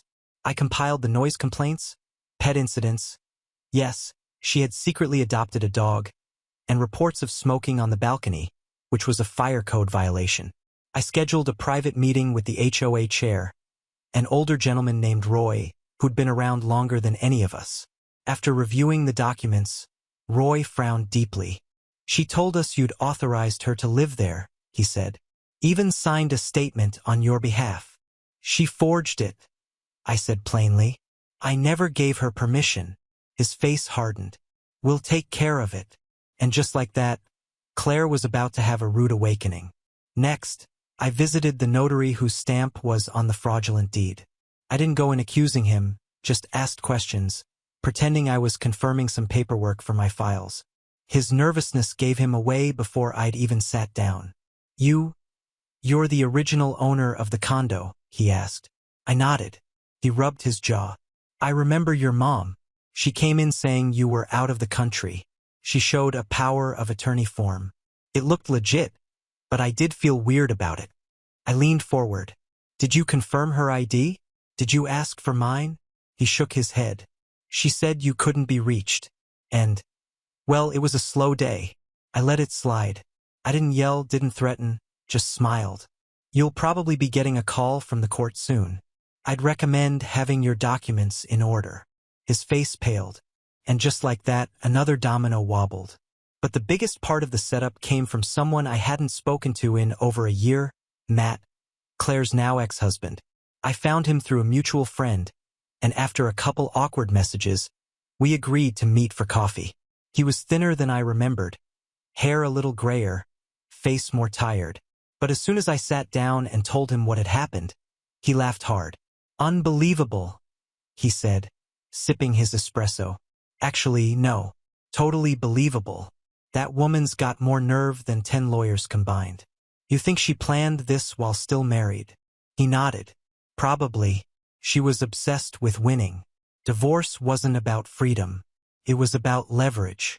She needed to walk away looking like the victim and the powerhouse.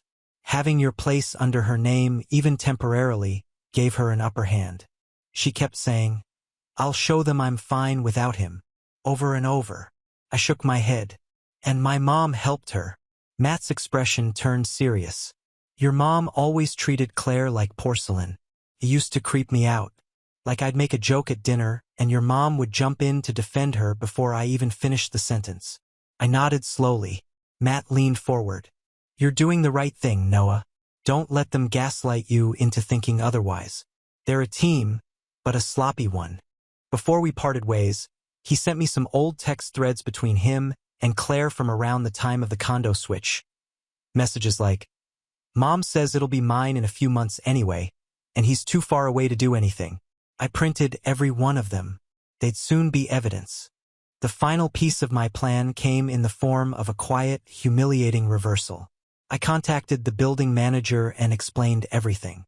Once he confirmed the fraud, he offered to change the unit's digital locks and restrict access only to those authorized by court order. When I asked him to time the lock reset for a specific date, he raised an eyebrow.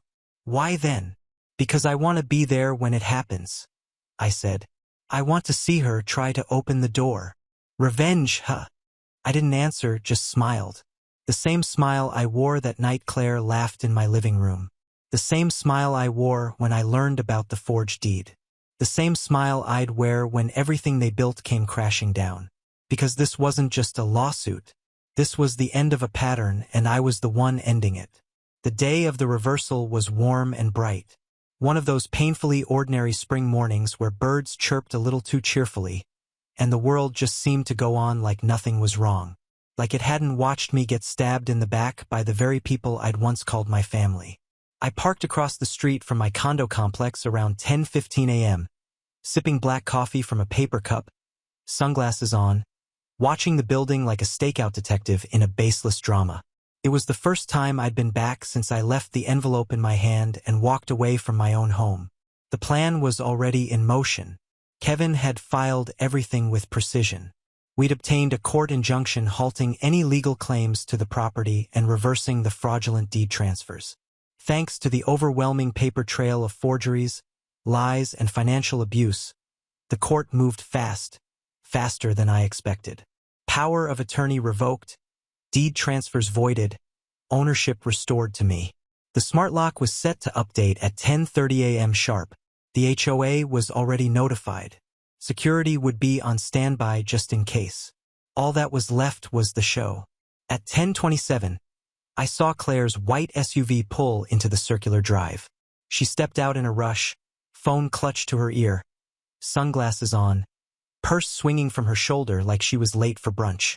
Her dog, a yappy little Pomeranian she wasn't allowed to have in the building, sat in the passenger seat, barking like it had something important to say. Claire didn't look worried.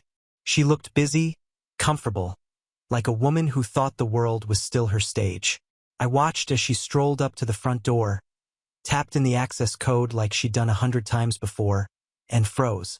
The lock didn't budge. She tried again, slower this time, looked down at the keypad, frowned, and entered the numbers again. Still nothing. I could see the confusion beginning to spread across her face like ink in water. She stepped back, muttering something into her phone, then tried the code a fourth time. Click. Red light. Denied. At exactly 10:33, the front desk staff approached her, polite but firm. I couldn't hear the conversation from where I sat, but I saw the moment it hit her. Her shoulders stiffened, her mouth opened, then snapped shut. She gestured wildly. The staff member pointed at a document, probably the injunction, then nodded toward the security camera above the door. Claire stared up at it, her mouth twisted into a look I'd seen too many times before, disbelief curdling into rage. She called someone, and I already knew who it was. My phone buzzed seconds later. Mom. I let it ring. Then again, then again. Finally, I picked up. Noah, Mom said, voice clipped as if she'd just been interrupted in the middle of a spa day. Why can't Claire get into the condo? She's locked out. The building is saying something about a reversal order. I didn't answer right away. I let the silence sit. Then I said, because it's not hers. Her breath caught. You can't just kick her out. She lives there. She's built her life there. She built her life on lies, I said calmly. And so did you. You're being vindictive. No, I said. I'm being clear. You didn't have to go this far. We're family, Noah. Exactly, I said. And family shouldn't steal or lie or use each other as pawns. She paused, then said something that genuinely made me laugh. We did it to help you. Help me? I scoffed. By robbing me blind, filing forged documents, wiring money out of my account? Silence. I know about the $12,000, I added. Her voice dropped. I was going to pay it back. Sure, I said. Right after you transferred the condo to Claire, right? Still silence. Mom, I said softly. It's over. The court reversed the transfer. You've both been removed from the property. The HOA is pursuing fines for violations. And you'll be hearing from my lawyer again soon, this time for restitution. She tried to argue, tried to deflect, but her voice was weaker now, smaller. She knew. She knew the game was up, and for once I didn't let her off the hook. I ended the call. 3 days later, I returned to the condo alone. The locks had been changed. The place smelled different, airless, stale. Claire had left it a mess. Dishes in the sink, dog hair on the couch, a few plants wilted and dry, abandoned by the window. But it was mine again. I walked through the room slowly, like I was meeting an old friend I hadn't seen in years. I touched the countertops, opened the cabinets, picked up one of the picture frames she hadn't bothered to take. Me in my 20s, grinning next to the newly hung balcony lights I'd installed myself. I stood there for a long time, staring at that younger version of myself. He'd trusted people who didn't deserve it. He'd thought loyalty would always be returned. He believed family meant something sacred. But now he knew better. The court case moved forward like a freight train. Claire tried to fight the perjury charges, but the text messages with Matt, the surveillance footage, the financial logs, they stacked against her like bricks. Her own divorce lawyer testified that she presented questionable documents during the proceedings. Matt, bless him, provided everything I needed and more. As for my mother, her misuse of power of attorney alone was enough to bring her under formal investigation. The wire transfer, the forged title transfer, the notary's reluctant testimony. All of it built a case that couldn't be spun as a misunderstanding. She tried to play the sympathy card in court. Tears, shaky hands, the whole performance. But the judge saw through it. So did the jury. So did everyone. By the end of it all, Claire was slapped with fines, legal fees, and a black mark on her record. My mother was ordered to repay the stolen money in full along with a formal apology issued under court supervision. They lost more than property. They lost credibility. They lost control. They lost me. I didn't return to my condo right away. I took a 2-week trip to Scotland, something I'd always wanted to do but never had time for.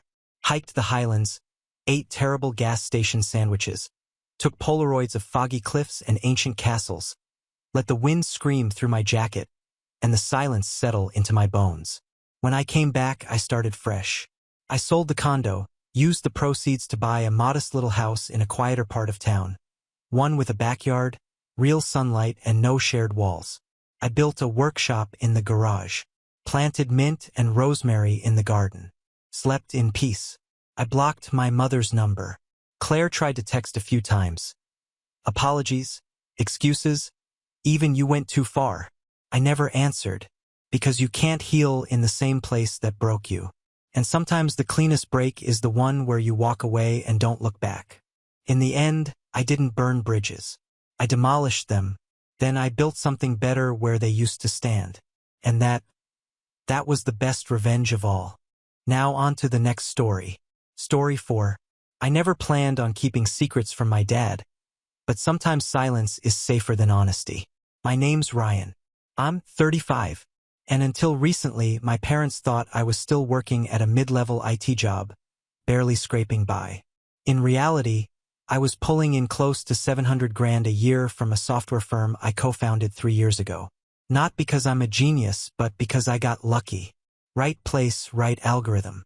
And yet, every time I looked at my dad across the dinner table, bragging about how he taught me everything I know, I just nodded and let him keep thinking I was the struggling kid who still needed his advice on how to get ahead. It's not that I didn't trust him. I just knew him too well. My dad, Michael, was the kind of man who could turn any good thing into his own victory lap. When I was 14, I won a coding competition at school. He told everyone he'd set me up for success because he once bought me a computer for Christmas. When I graduated top of my class, he said it was because of his strict discipline. And when I got my first real job, he showed up to my office uninvited just to see where his investment went. So yeah, I learned early to keep things quiet, money especially. My parents had this talent for making guilt sound like love. We're family. My mom would say, we share everything, which was code for whatever's yours is also ours. I kept the truth about my income under wraps for years. My wife, Anna, knew, my accountant knew, but my parents. Not a chance until my daughter, Emily, spilled it. It happened at their 40th anniversary dinner, a fancy restaurant my parents picked because family should celebrate in style. I offered to pay, of course.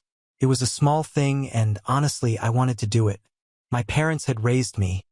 Despite everything, I still love them. I'd already given my credit card to the waiter discreetly, so the bill would come to me at the end without the awkward back and forth. I thought I had everything under control. The dinner started out fine. My dad told the same 3 stories he always did.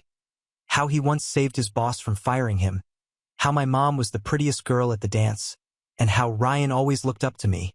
My mom laughed in that tight, polite way that said she'd heard them all too many times.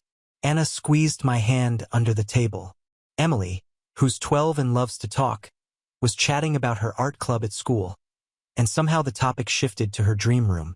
She said, Grandpa, Dad said if I get straight A's, he'll buy me a MacBook for school. My dad's eyes widened. A MacBook, huh? Those are expensive. I smiled. Yeah, well, she earned it. My mom raised an eyebrow. You can afford that now? I shrugged. We've been doing okay. And that's when Emily, bless her heart, dropped the bomb. Dad makes like $700,000 a year, Grandma. He said it's because of his company thing. The table went silent. My dad's fork froze midair. My mom blinked slowly, then smiled like someone who just spotted gold on the sidewalk. 700,000, she repeated in that high, soft tone. That means her brain's spinning. I tried to play it off. She's exaggerating. It's complicated. But it was too late. I could see the numbers already dancing in their heads. My dad leaned back, stroking his chin. Well, I always said you'd make it big. That's how it started. Friendly, proud, almost supportive. But the thing about my dad is pride curdles fast when there's money involved. By dessert, he was talking about emergencies, about how family helps family, about the unfair tax system, and how we should all stick together financially. Every word was wrapped in sentiment, but dripping with calculation. Then the bill came. I'd already paid in advance, or so I thought. The waiter approached me quietly and said, Sir, your card didn't go through. My dad's eyes lit up like he'd been waiting for that moment. Need me to cover it, son? He asked, loud enough for the next table to hear. I frowned. That's weird. It should have worked. I pulled out my phone to check. My banking app wouldn't load. Service was spotty inside the restaurant.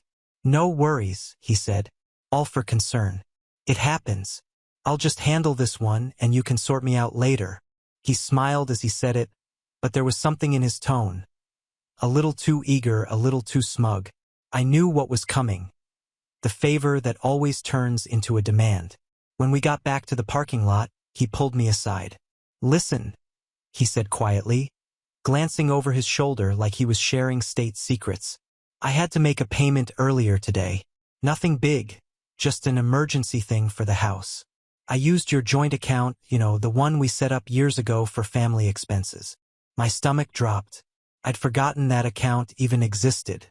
I'd opened it a decade ago when I was still helping them pay off some debts.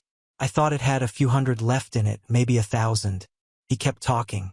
"Don't worry, I'll pay you back next week." It was just one emergency payment. Something in me twisted. "How much, Dad?" He looked away.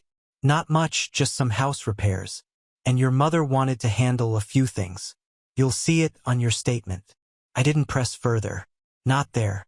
Not in the parking lot with Anna and Emily waiting by the car. I just nodded, told him good night, and drove home in silence. Anna watched me, concerned. "What's wrong?" "Nothing," I said, though my chest was tightening. "Just tired." But when we got home, I went straight to my office and opened my laptop. The bank finally loaded. My stomach turned cold. The balance was almost zero. $712,349 gone. For a long time, I just sat there staring. I refreshed the page twice, thinking it had to be a glitch. But no, it was all gone. The withdrawals were in chunks spread out over the last 48 hours, all marked authorized. I scrolled through the details, my hands shaking. Every transfer went to the same recipient, my parents' joint account. Anna came in quietly, reading my face before she spoke. "Ryan." I couldn't even get the words out. They drained it." Her jaw clenched. "You mean your parents?" I nodded. The next morning, if you could call it that, I didn't sleep. I just sat on the couch watching the sky lighten through the blinds. At exactly 6:41 a.m., their phones started ringing. I didn't even have to call. The system did it automatically. Every one of the 72 transactions triggered an alert. And now things were about to get loud. I watched the sun rise through the blinds like it was mocking me. Every streak of gold on the wall felt wrong, too calm for what had just happened. My account wasn't just drained. It was gutted, stripped bare by the two people who taught me to always trust family. The alert system I'd set up months ago started pinging their phones one after another. It wasn't part of any revenge plan. I'd built it for security. Automatic fraud alerts that triggered both an email and a phone call whenever money moved above $10,000. Apparently, 72 separate authorized transfers qualified. At 6:41 a.m., their phones started going off like alarms in a fire drill. One call after another, each one notifying them that an outgoing transfer from account has been completed. 72 in total. Anna came out of the bedroom, hair messy, still in her robe. "Ryan, what's that sound?" I didn't look away from the screen. That would be the sound of my parents getting notified that I know. Her eyes widened. "Oh God, you're sure it was them?" Every single transaction went to their joint account. Every single one. I clicked through the timestamps, jaw clenched.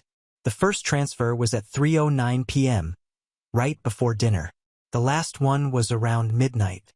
They'd been doing it while sitting across from me, eating dessert, and pretending everything was fine. Anna sank onto the couch. "You have to call the bank." I did. "Fraud department opens at 8. I rubbed my face. "They'll freeze what's left, but it's too late. The money's already cleared into their account." She hesitated. "Ryan, you don't think—" "I know exactly what happened." I turned the laptop toward her, showing the message history. Two-factor confirmations. They had access through the old joint login. I never deactivated it after they stopped needing help. They must have saved the credentials. She looked furious and heartbroken at the same time. "Your dad said it was just one emergency payment." "Yeah," I said quietly. "One emergency payment 72 times. That's when my phone lit up. Dad." I let it ring. Then Mom. Then both, alternating like some twisted duet. I finally answered on the fourth try. "Morning." I said, voice flat. My dad's voice came through, shaky but defensive. Ryan, before you say anything. Too late, I interrupted.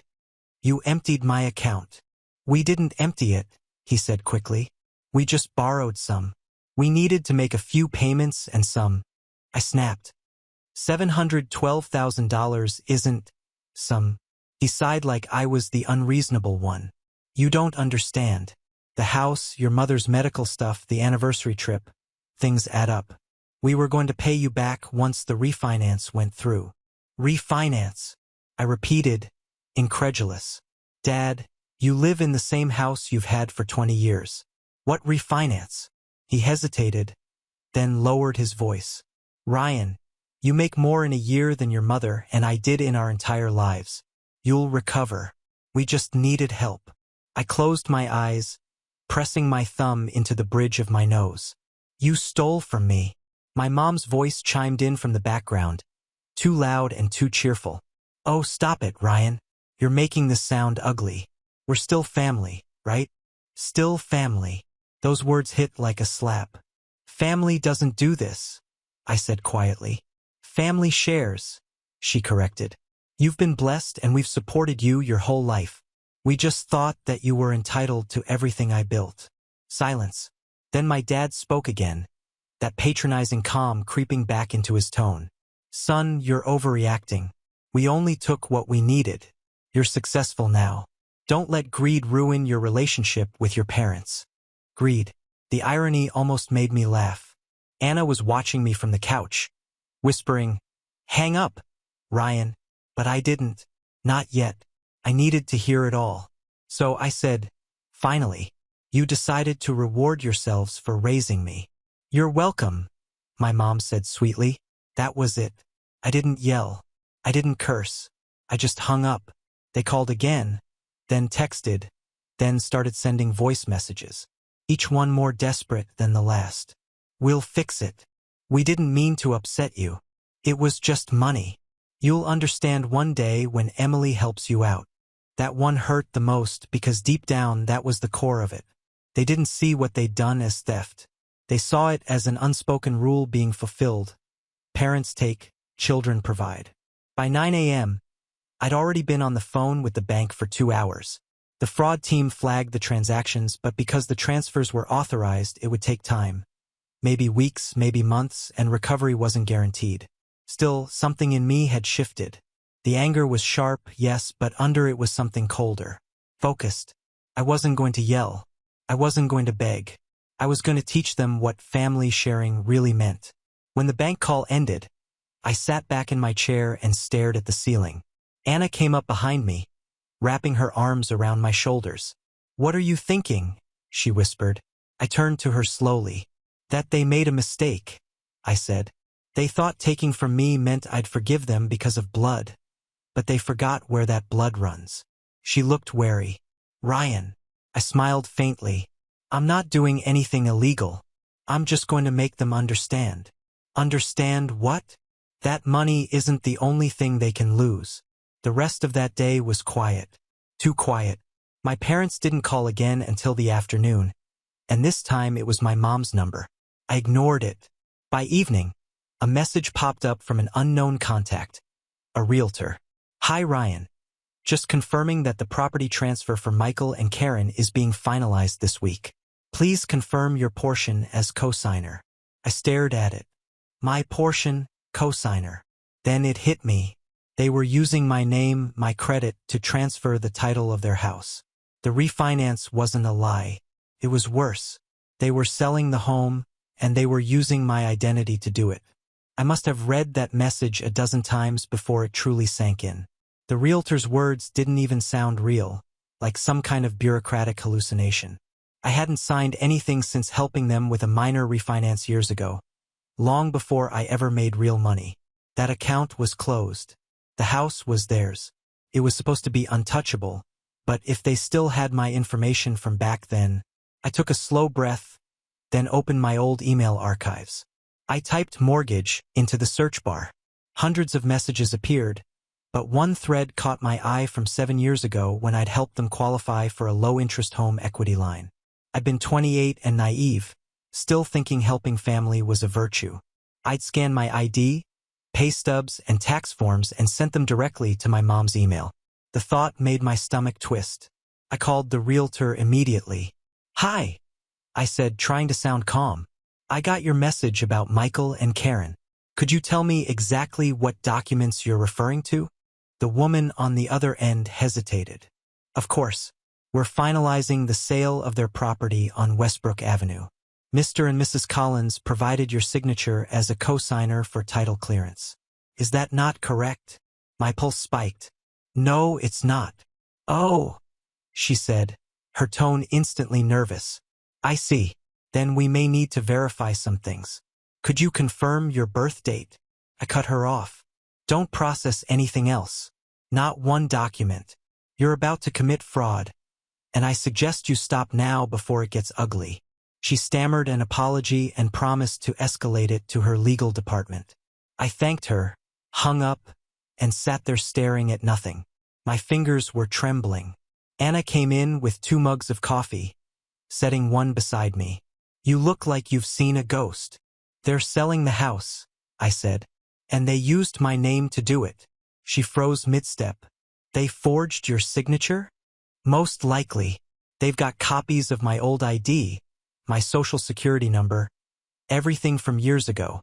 Anna sat down beside me. "Ryan, you have to call the police." "I will," I said quietly. "But not yet." She frowned. "Not yet? What are you waiting for?" I looked at her and said the words I hadn't said out loud until that moment. "I want them to see it coming." The rest of the day felt like walking through fog. I called my lawyer, explained the situation, and forwarded every detail. The fake cosign, the stolen funds, the shared account. He told me to document everything. Then, almost as an afterthought, he asked, "Do you want to press criminal charges?" "Not yet," I said again, "but I want them legally cornered." He sighed. "Then don't warn them until you're ready. Let them sign themselves into the mess." I hung up, exhaled, and turned to Anna. "We're freezing the accounts. All of them. Even Emily's college fund." She nodded. "Already did." We spent hours sorting through paperwork, closing old logins, changing passwords, transferring what little was left to a new bank. Every click felt like reclaiming a piece of my sanity. Then, around 5 p.m., my mom texted me, "We're stopping by in an hour. Don't be dramatic. We just want to talk." Anna looked over my shoulder. "You're not letting them in, right?" "Oh, I'm letting them in," I said. "I just won't be giving them what they think they're coming for." When the doorbell rang, it wasn't anger I felt. It was something calmer, sharper, like the moment before a blade hits the wet stone. My dad stepped in first, dressed too neatly for someone who'd accidentally stolen a fortune. My mom followed close behind, carrying that brittle smile she always used when she knew she'd crossed a line but refused to admit it. "Son," my dad began, tone syrupy, "we just wanted to clear the air." I gestured to the couch. "Go ahead." They sat. My mom immediately went on the defensive. "You're making this into a bigger deal than it is. We needed help. That's all." "Help?" I repeated. "You drained my account and forged my name on a property transfer." Her smile flickered.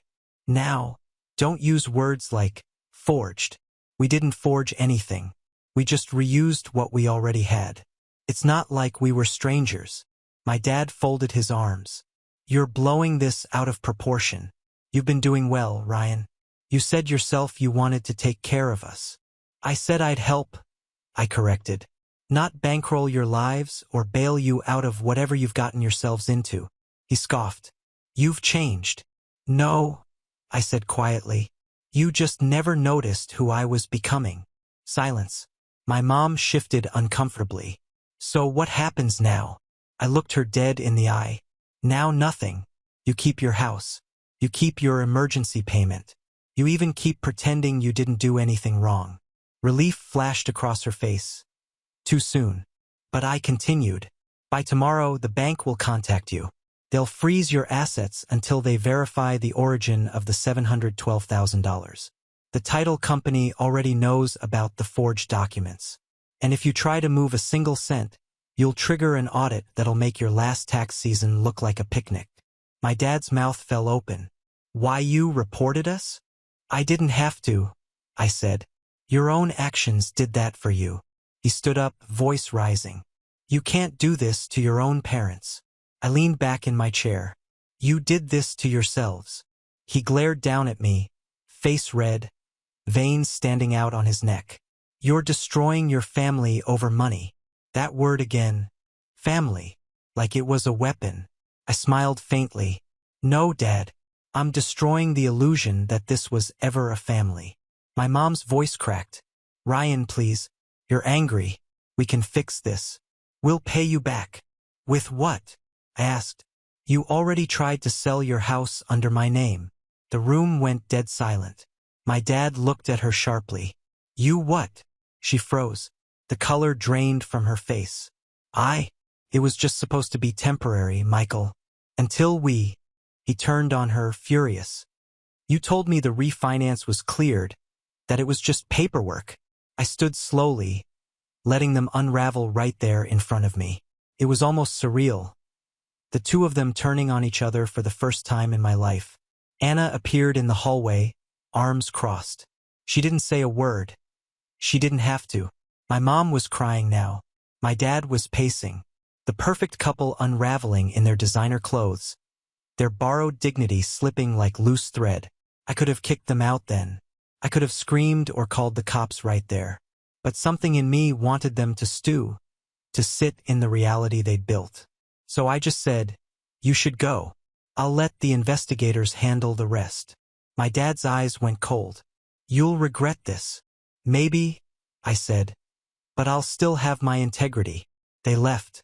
The door clicked shut behind them.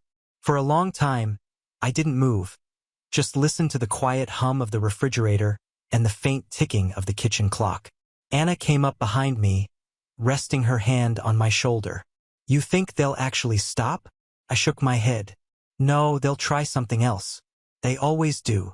And I was right, because at 11:47 p.m., just as I was finally starting to drift off to sleep, my phone lit up with a new notification. Alert! $10,000 wire transfer pending approval. Recipient, Emily Collins. I sat up, heart pounding. They weren't done. They were going after my daughter's account now. And that was the line. I sat there in the dark, the glow of my phone burning through my half-closed eyes. Emily's name on that alert hit me harder than any of the money they stole. My parents had crossed every line already, but this was unforgivable. I opened the banking app and canceled the transfer before it went through. Then I called the bank's emergency fraud department directly. The rep, a tired-sounding man named Eric, confirmed what I already suspected. Someone tried initiating a wire from your daughter's custodial account using your joint identity credentials, he said. They still had access? I asked. Looks like it. We're freezing all linked profiles effective immediately. You'll get an incident report in a few hours. Do it, I said, and flag every account with my parents' names attached. It was 12:03 a.m. when I hung up. I turned to Anna, who was now wide awake beside me, her hand clutching the blanket like she could strangle the air out of it. They tried to take from Emily, I said. My voice didn't even sound like my own anymore. It was lower, steadier. Anna sat up. That's it, Ryan. Enough talking. Enough chances. Call the police. Now. I nodded. The next morning, I filed the report. Every transaction, every forged document, every email, handed over to the Financial Crimes Division. The officer who took my statement, a middle-aged man named Ruiz, flipped through the file and whistled under his breath. This is thorough. And my parents were, I corrected. He looked up, sympathy softening his expression. We'll handle it. You might want to prepare for how messy this will get. I already knew. By noon, the bank had frozen their accounts. The title company voided the pending sale. The fraud report triggered an investigation that connected the forged signatures, unauthorized access, and multiple transfers to my parents' IP address. Everything they'd touched, every digital fingerprint, traced straight back to their home. By 3 p.m., Their phones must have started ringing again. This time, it wasn't from my alert system. It was from the police. Anna and I didn't talk much that afternoon. Emily was at school, blissfully unaware. I'd already told Anna I'd handle it alone. She didn't argue. Around 6 o'clock, my dad showed up at my door again. No knock, no text, just pounding, heavy, impatient, angry. I opened the door but didn't step aside. He looked like he hadn't slept. Face red, tie crooked, eyes wild. "What did you do?" he barked. "I protected my family," I said. "You ruined ours." He jabbed a finger in my chest. "They froze our accounts. The mortgage, the savings, even our pensions. Do you have any idea what you've done?" I stared him down. "I made sure you'll never touch what isn't yours again." My mom was in the car behind him, crying into her hands. She looked smaller somehow, like the weight of everything she justified had finally turned against her. My dad's voice dropped. "We could go to prison." "You could," I said. "That's what happens when you steal $700,000 and forge legal documents." He looked like he wanted to lunge at me, but something stopped him. Maybe the quiet way I stood there. Maybe the fact that the neighbor's porch lights were on. "You're my son," he hissed. I shook my head. "Not anymore." For a second, I thought he might cry, but no, his pride wouldn't allow that. He just stepped back, hands shaking, and muttered, "You'll regret this," before storming off. I closed the door and locked it. That night, I didn't sleep. I just sat on the porch with a mug of cold coffee and watched the streetlights flicker. Every few minutes, a car would pass, headlights cutting through the dark, and I'd think about everything that led here. Every dinner where I'd smiled through manipulation. Every favor disguised as family bonding. Every time I'd let guilt keep me quiet. 2 days later, Officer Ruiz called. "We've completed the initial investigation," he said. "They'll be charged with fraud, identity theft, and unauthorized access to protected financial systems. I assume you'll want to press charges." I hesitated for a long moment. Part of me wanted to say no, to let it die there, let them live with the wreckage they created. But then I thought about Emily's account, about how close they came to taking from her, too. "Yes," I said finally. "I'll press charges." He exhaled. "Understood. We'll handle the rest." The following week was a blur. My parents' house went under investigation. The neighbors whispered. The local paper printed a short piece about an ongoing financial misconduct case involving a retired couple. I didn't need to see their faces to know how humiliated they must have felt. I didn't gloat. I didn't celebrate, but I didn't visit either. When the trial began, I didn't even sit in the front row. I sat in the back corner, quiet, watching them take their seats at the defense table. My mom wouldn't look at me.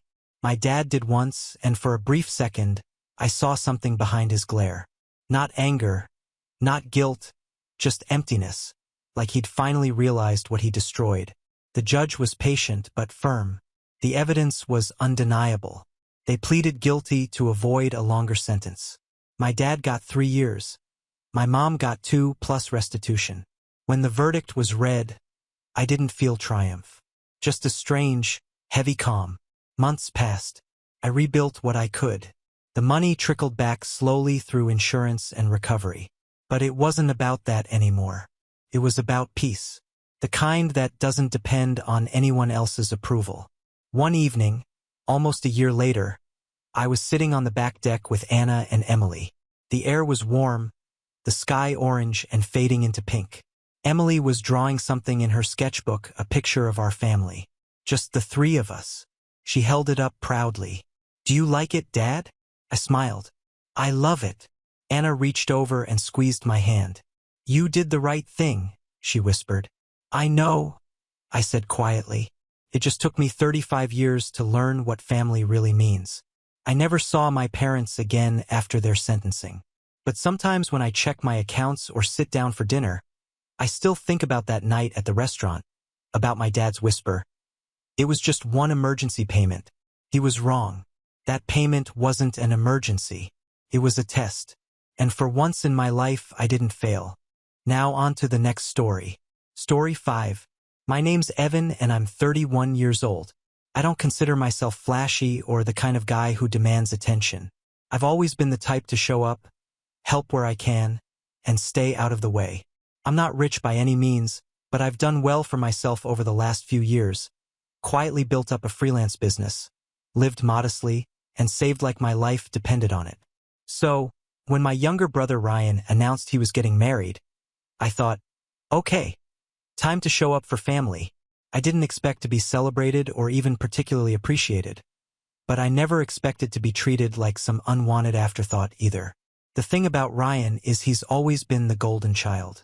Growing up, he got away with everything from sneaking out to wrecking my dad's old car, while I was the one getting scolded for setting a bad example. When he dropped out of college for the second time, my parents still smiled proudly at him during dinner while I, the one quietly paying off my student loans with 2 jobs, was asked if I could be more supportive. So, yeah, I'd long since accepted that family dynamics weren't exactly in my favor. Still, I thought a wedding might be a chance to reset things. I even offered to help cover a few costs when I heard money was tight. My offer was simple. I'd contribute a sizable gift, a $6,000 check. I never said it with an attitude or expected a parade. I just thought their family and weddings are expensive. It wasn't about showing off. I just wanted to feel like I mattered. The wedding was last Saturday. It took place at this sleek vineyard venue about an hour outside the city. Big rolling hills, fairy lights strung across trees, a soft jazz band playing near the fountain. It was the kind of wedding you'd expect in a magazine spread. I arrived early wearing a navy suit, freshly dry cleaned, and holding a neatly sealed envelope in my inside pocket. I even brought a small framed photo of our late grandmother to quietly leave at the reception table. She always said I had the soft heart of the family. When I got to the front desk to check the seating chart, that's when I felt the first slap of humiliation. My name wasn't printed on the elegant calligraphy list with the gold leaf accents. I thought maybe there was a mistake, so I asked one of the planners. "Evan Taylor?" she repeated, then walked over to a side table near the coat room. "Ah, here you are." There it was. My name scribbled in black ballpoint pen on a cocktail napkin. No table number, just Evan, Kids Section. I blinked. I thought it was a placeholder, some clerical error. But when I followed the little handwritten arrow, it led to a small folding table shoved near the back wall right by the exit to the kitchen. For kids were already seated, noisily dropping crayons into their juice cups. I actually stood there for a second thinking, maybe this is a prank. Maybe Ryan's planning to come out laughing and tell me it's a joke. Instead, I felt a tap on my shoulder. It was his new wife, Tessa. "Oh, hey," she said like we were casual acquaintances at a networking event. "Glad you made it. We weren't sure you'd come." "Why would I not?" I asked, trying not to sound too stiff. She smiled in the practiced way people do when they don't actually care about your answer. "Well, you just seem like the kind of guy who keeps to himself. We figured you'd be fine with something low maintenance." I didn't even know how to respond to that. "You put me at the kids' table." Her smile didn't flinch. "It was last minute. You weren't in the original plan." I felt something twist in my chest. Not in a dramatic way, just this slow, hollow burn. Like when you realize your place in someone's life is much smaller than you thought. I didn't say anything right then. I just nodded. I walked toward the table and sat down, trying to ignore the child next to me, who immediately spilled applesauce on my pants. I hadn't even taken a sip of my drink before I noticed something even more bizarre. My gift envelope was sitting on the gifts table, already opened. The seal was torn. The flap was hanging loose. The check I'd written with "Congratulations Ryan and Tessa" in the memo line was gone. Just gone. I turned around, scanning for anyone who might have had answers. That's when I saw her again. Tessa chatting with her bridesmaids, drink in hand, laughing. She glanced my way once, then quickly looked back as if she'd seen a waiter, not a guest. I walked over calmly, envelope in hand. "Hey," I said quietly. She turned and raised her eyebrows. "Yes, I think there's been a mistake. This was already opened." She blinked, then tilted her head like I was the one being strange. "Oh yeah, we had to sort the gifts early. Ryan's mom was organizing them. I think it was just easier." You opened a check for both of you. Well, I mean, it's not like we cashed it. That pause, that hesitation, that's what made my stomach clench. I looked down at the empty envelope, then back at her. Then you won't mind if I take this back. Her smile disappeared like someone flipped a switch. Wait, you're serious? I didn't answer. I just folded the envelope once, slipped it back into my inside pocket, and turned around. Behind me, I heard her mutter something to one of her bridesmaids. I didn't catch the words, but the tone, sharp and mocking, was all too familiar. I felt the burn creep up my neck. I wanted to tell myself I didn't care, that it didn't matter what these people thought of me. But it did, because I wasn't just a name scribbled on a napkin. I was the guy who dropped $6,000 with no expectations, who showed up early, who brought a picture of grandma, who wore a suit even though I hate suits, who got seated next to a sippy cup. And suddenly, I was the villain for not playing along. I made my way outside, needing a second to breathe. I stood by the edge of the vineyard, watching the guests filter in, snapping photos and giggling. Somewhere behind me, the jazz band had shifted to a Frank Sinatra cover. The whole event was perfect, picture perfect, except I didn't belong in the picture. That was the moment the gears started turning in my head.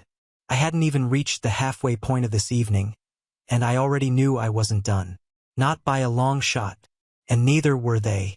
So, I stood there at the edge of the venue, still holding that torn envelope, staring out at the rolling hills like I was in some kind of cheesy soap opera. Only this wasn't fiction.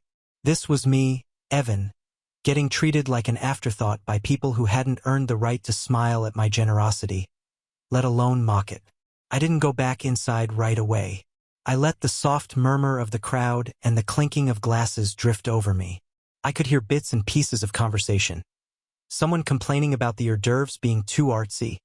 A distant laugh from my aunt with that shrill pitch I always hated as a kid. They were all playing their part in Ryan and Tessa's perfect day. And me, I was supposed to sit at the back with a bunch of sugar rush toddlers, pretending I wasn't quietly seething. A few minutes passed before someone else found me. My cousin Jordan, probably the only person in the family I still had any warmth for. He walked up, loosened his tie, and handed me a drink. "Just take this," he said. "You look like you're planning someone's murder." I cracked a weak smile. Not murder, just quiet reevaluation.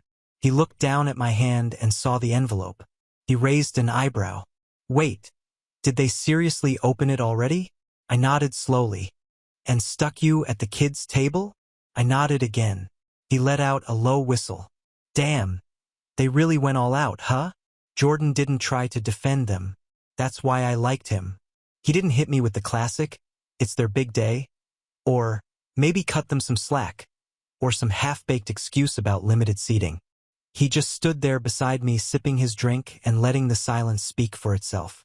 That's when he said something that stuck with me. "You know," he said, "they wouldn't treat you like this if they didn't think you'd take it." I turned and looked at him. "What?" He shrugged. "You're the nice one. The one who always shows up and never makes a fuss. People like that are easy to ignore until they stop playing along." That thought sat with me for a long time. We watched the ceremony from a distance. I didn't sit with the family. I stood by a tree just off the path, out of frame, watching Ryan nervously tug at his cuffs and Tessa grin like she just won the lottery. The whole time I kept thinking about what Jordan said, about how being silent had become my brand, about how low expectations had become a permission slip for disrespect. After the vows and the applause, everyone moved toward the reception tent. Fairy lights twinkled overhead and the DJ was already setting up for the first dance. I wasn't in the mood for speeches or toasts. I wasn't even hungry anymore. I just wanted one thing, to make sure they knew I wasn't stupid and I wasn't soft, but I wasn't going to make a scene. No, I wasn't going to stoop to yelling across the dance floor or making some dramatic announcement. That's not my style. I do things clean, quiet, calculated. So I pulled out my phone. I scrolled through my contacts and found the number. Adam, bank representative. What Ryan and Tessa didn't know, what no one in the family knew, was that the check I gave them wasn't just a generous wedding gift. It was also a test. A test to see how they handled something valuable when they thought no one was watching. I'd already told Adam to issue a stop payment if anything weird happened. And this disqualified. I stepped away from the crowd and hit call. Adam picked up on the second ring. Evan, everything okay? Yep, I said calmly. Remember that check we talked about? The wedding one? Yeah.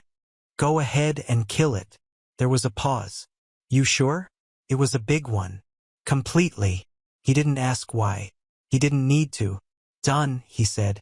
You'll get the confirmation email in a sec.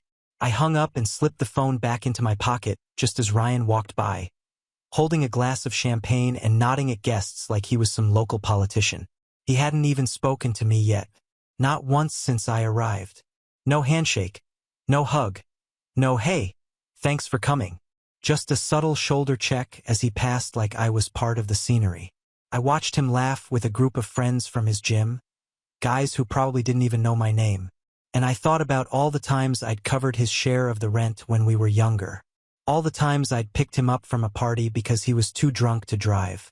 All the times I bit my tongue when Mom and Dad bent over backward for him and left me to figure things out on my own. Yeah, I was done playing along. Dinner was served. I returned to my napkin seat long enough to pick at a plate of lukewarm chicken while a 6-year-old beside me wiped his nose with the tablecloth. No one from the main family table came over. No toast mentioned me. No thank you. I might as well have been a waiter. When the dancing started and the DJ called out, "Let's get the whole family on the floor," I stood up, walked over to the gift table, and quietly removed my framed photo of Grandma. I tucked it under my arm and walked outside without saying a word. I didn't get far before I heard the first shout behind me. It was Tessa. Wait! Evan, what are you doing? I stopped but didn't turn. You can't just take stuff from the gift table. I turned slowly and raised the frame in my hand. This belonged to me. She blinked, confused. Oh well, okay. But still, you're acting weird. Did something happen? I tilted my head just slightly. You tell me.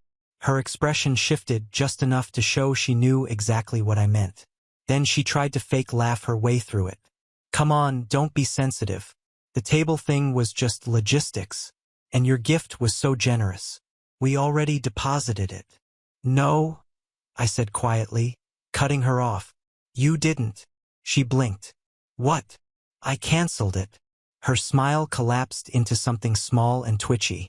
Wait, you're serious? I looked her dead in the eyes and said, I was never in the plan, remember? Just being low maintenance. And then I walked back to my car as the fairy lights glowed behind me and the music played on, leaving her standing there holding nothing. But the real fallout was still to come, because the check wasn't the only thing I'd quietly withdrawn from their lives. And they were about to find out just how much they'd been leaning on me without ever realizing it. I didn't rush home. I drove slow, windows down, letting the wind cool the heat that had been simmering in my chest all evening. There was something oddly calming about pulling away from the glow of that vineyard wedding, knowing I'd taken back more than just a check. I'd taken back control. For years, I'd let them treat me like background noise. The one they could always rely on as long as I stayed quiet, stayed useful, and stayed out of the spotlight. But something had shifted, something final. It wasn't about the $6,000. It was about realizing just how little they thought of me. Not just Ryan and Tessa, but everyone. The way my parents didn't even call to ask if I'd gotten there. The way no one noticed I was seated with the kids. The way I'd been handed that envelope like it was just expected I'd give and never, ever say enough. The next morning, I woke up to a flurry of texts. Most were from extended relatives in the group chat Ryan had set up for the wedding. A few congratulatory posts, some blurry dance floor selfies, and one message in particular that made me sit up straight. Tessa, hi everyone. Just a heads up, there seems to have been a technical issue with one of the wedding checks. Not sure what happened, but we're sorting it out. Thanks again to everyone for being so generous. Right beneath it was a message from my Aunt Carol. Wait, the one from Evan? Followed by Uncle Paul. Didn't he give like $5,000 or something? That's a rough error. Tessa, we'll figure it out. No big deal. I didn't reply. I just watched as the conversation veered into cake flavors and DJ playlists. But my phone kept buzzing. Around noon, Ryan finally texted me directly. Hey, Tessa said you pulled the check. Is that true? No, hi. No, thanks for coming. Just straight to the money. I ignored it. An hour later. Can you call me then? Seriously, man. We've already made plans based on that. I tossed my phone on the table and let it vibrate itself into silence. Because here's what they didn't realize. That check was just one small part of what I'd been supporting. See, when our parents retired, they didn't exactly land on a pile of savings. They downsized, bought a smaller place, and Ryan moved into a downtown apartment with rent that I later learned was well beyond what he could afford. That's when he called me, voice sheepish, saying he was just a little short and needed help getting approved for the lease. So I co-signed, and I'd been quietly covering half his rent ever since. At first, it was just to get him on his feet. Just 3 months, he'd said. Then 3 turned into 6, then into a year. And I let it slide because I didn't want to be the older brother who said no. I thought I was helping him grow. No, I was done. I pulled up the property manager's website and submitted the co-signer removal form, attached the rental statements, the updated credit history, and my own written request. Since I was the one paying most of it, the process was quick. They didn't even question me. Within 48 hours, Ryan would receive a notification that the rent was now his loan. And I wasn't stopping there. There were smaller things, too. Things he probably never thought twice about. The streaming services on my account that he used, the Spotify family plan, the car insurance we were still bundled under, even our shared Costco membership. Bit by bit, I started peeling back every thread that connected me to his lifestyle. And the entire time, I didn't say a word. That silence, it was new for me. But this time, it wasn't weakness. It was surgical, precise. By Monday, my phone was full of unread messages. Ryan again. Dude, rent bounced. What's going on? Then I just got an email saying the lease is under review. Did you take your name off then? Tessa. This is getting a little petty, don't you think? The check was a misunderstanding. You're making this a huge thing for no reason. No reason. It was that sentence that hit me hardest. Not, we're sorry. Not, we didn't mean to hurt you. Just a passive-aggressive nudge suggesting that my entire existence had been an overreaction. I didn't respond. I just forwarded their messages to a folder I labeled closure. But I knew it wasn't over. Tuesday morning, I got a call from my mom. I didn't answer. She called again. Then again. Finally, I picked up on the 4th ring, mostly out of curiosity. Evan, she said, her voice sharp with concern. What is going on? I stayed silent.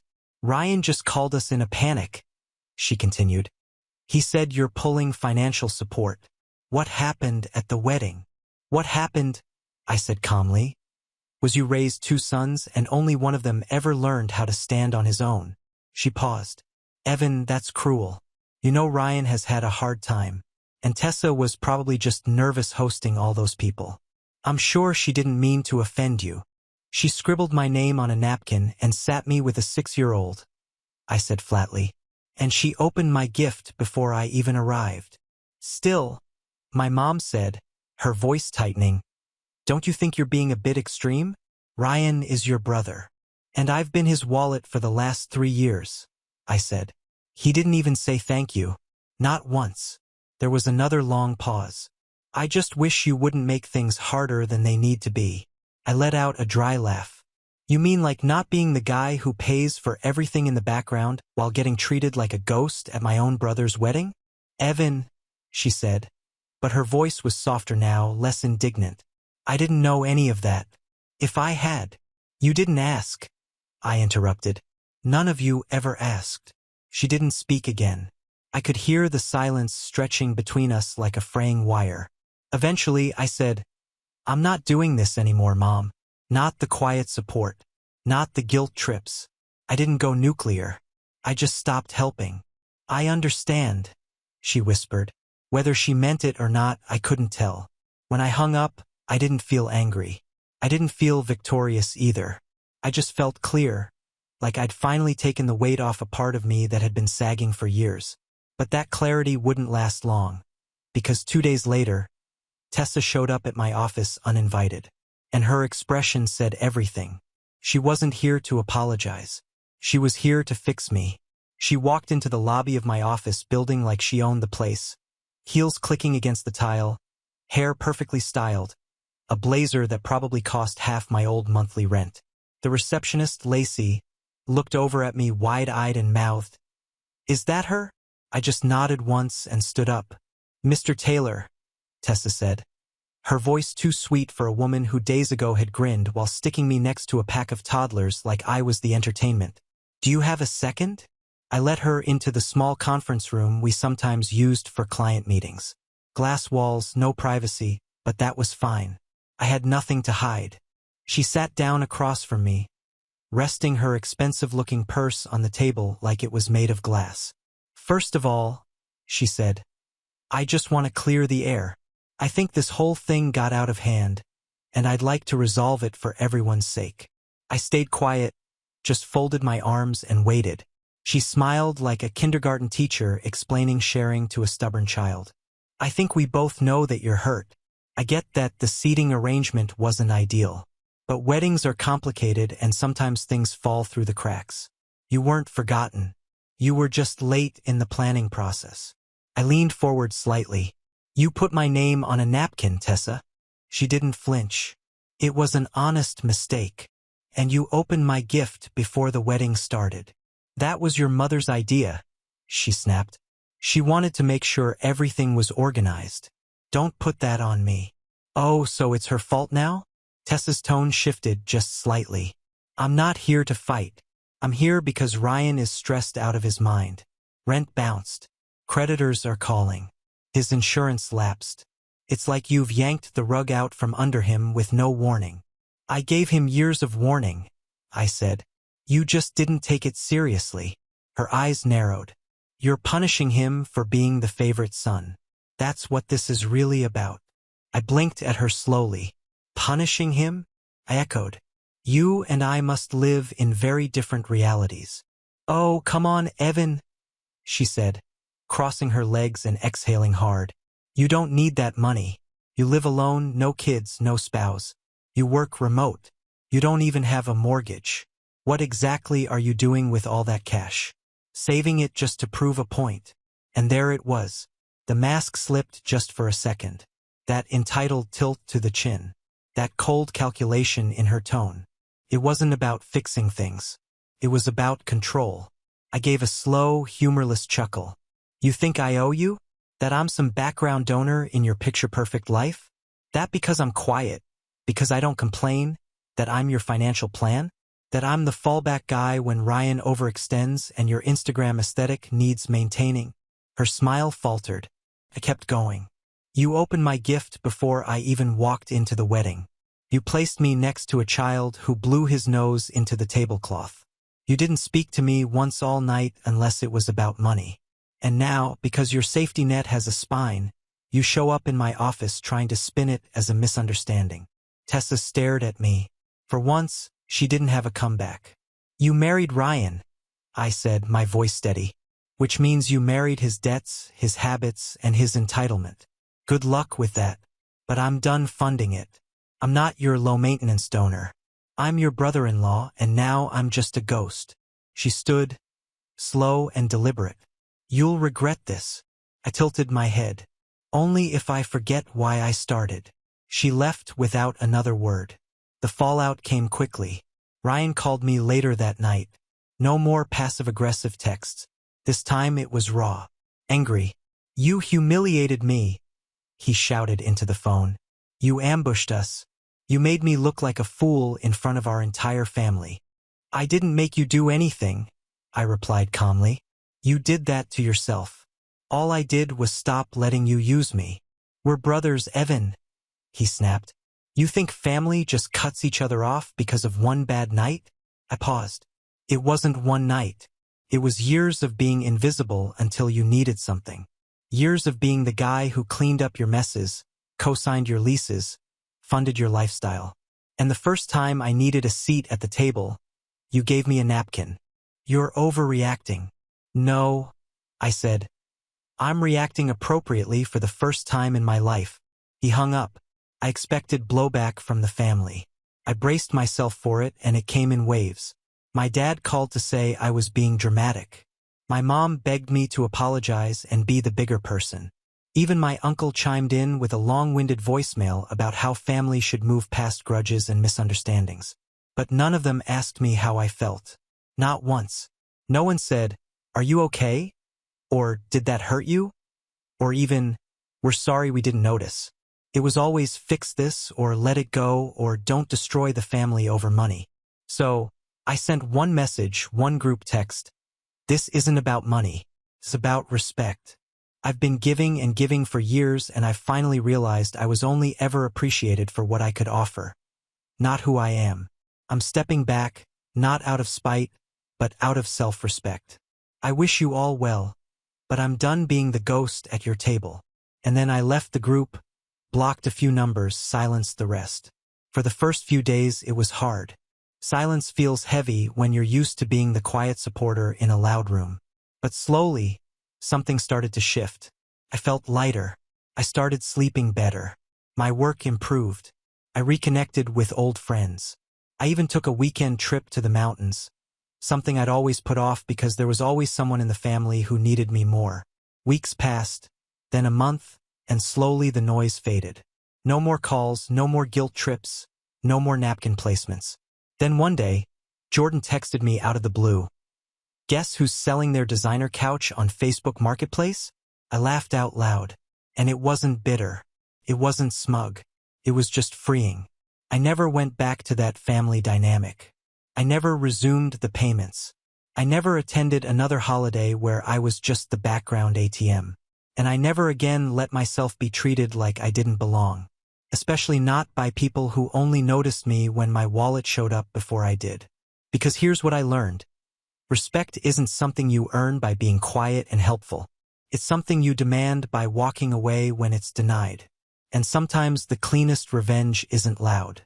It's the sound of a check canceling, the silence after a ghost finally speaks, and the echo of a napkin being torn in two. Now on to the next story. Story 6. I paid $9,200 toward my parents' anniversary party. Tent, flowers, full catering. A week later, my aunt sent a text. "By the way, we're keeping the guest list tight. You're not included." My mom added, "It's not personal." So I made sure it wasn't. I canceled the tent rental, froze the catering funds, flagged the venue deposit. The morning of the party, my dad called 17 times. When I finally answered, I said, "This crossed every boundary. I mean, everyone." Over the years, my parents found new ways to treat me like a convenient button they could press when life broke down.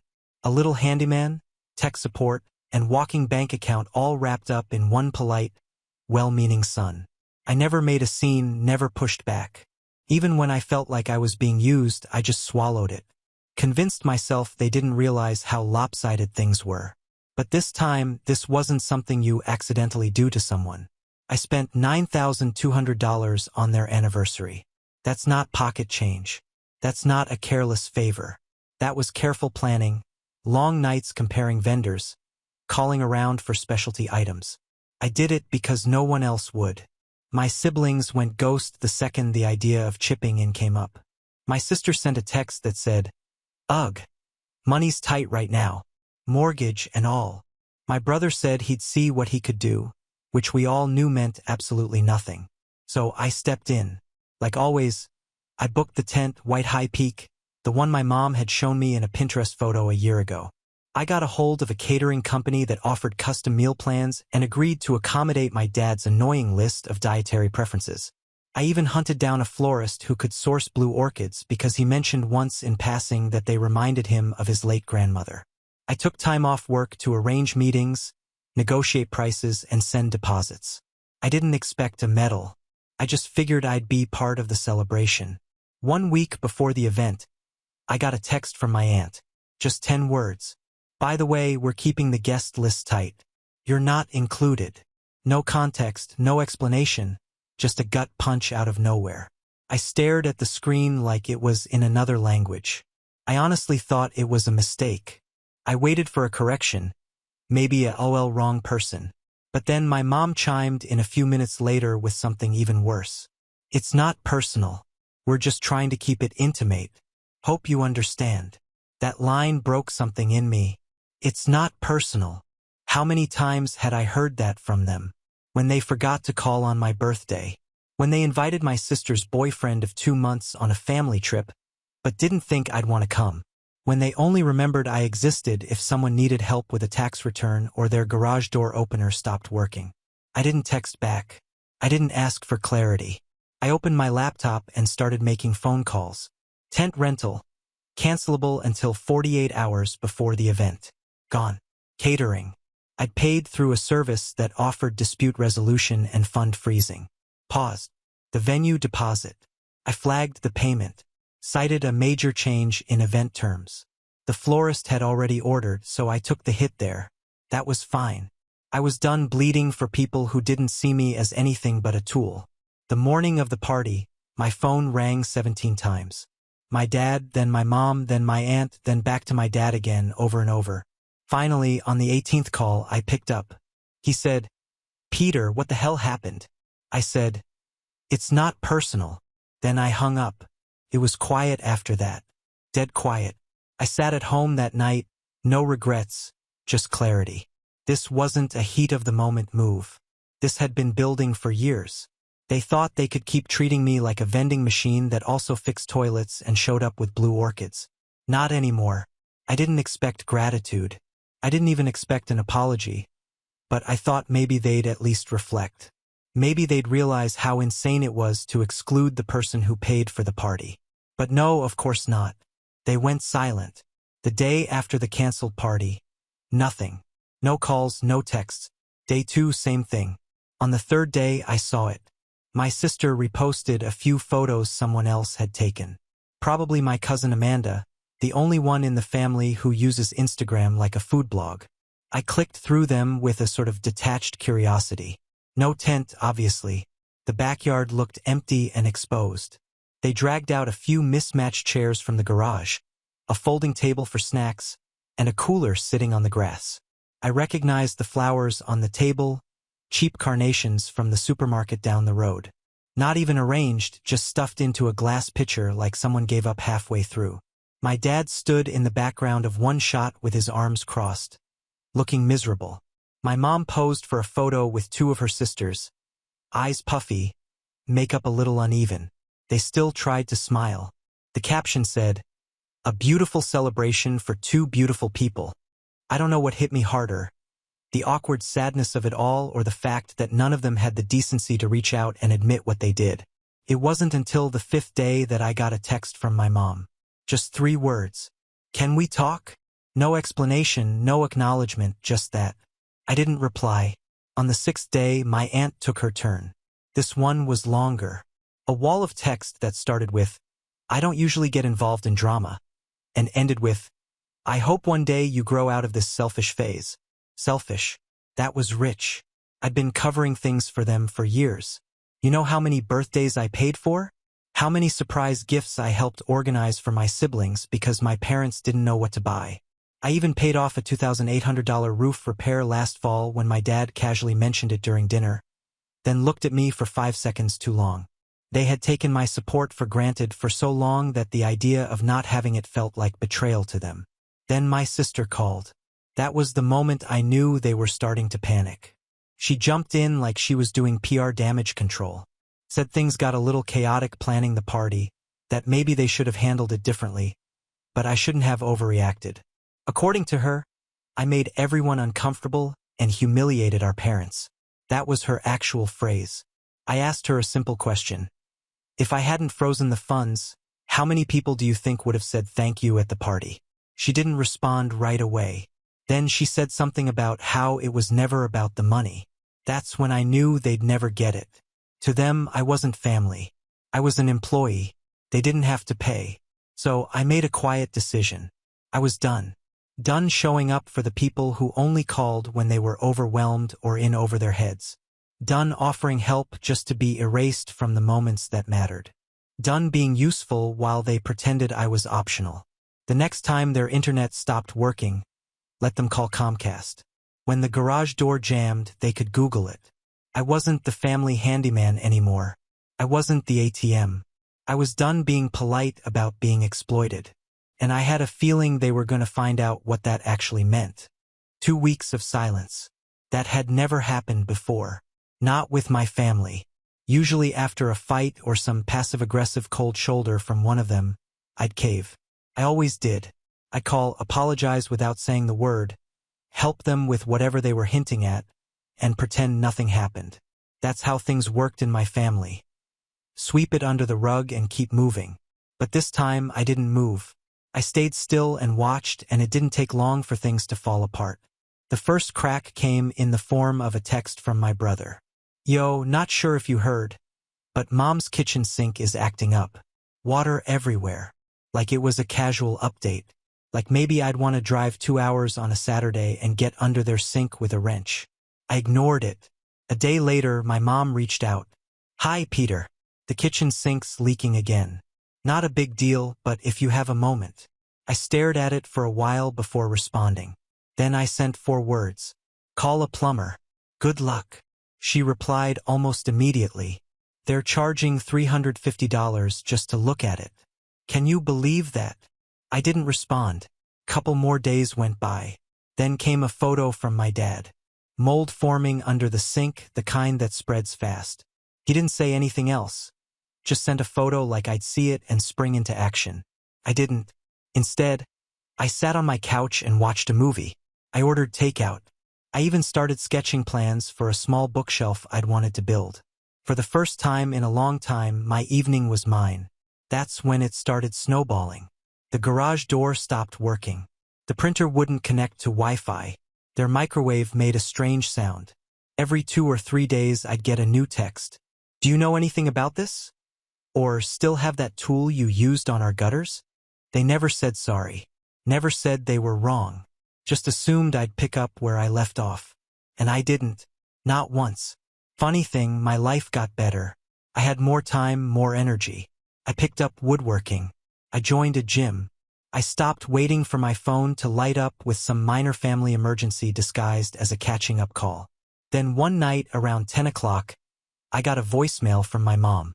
Her voice was overly calm, which meant she was trying to hide irritation under something soft. She said they hadn't heard from me and were worried that maybe we've let things go on long enough. Then she said, "We miss you. It's time to move past all that drama. You know you're part of this family." I played it back twice.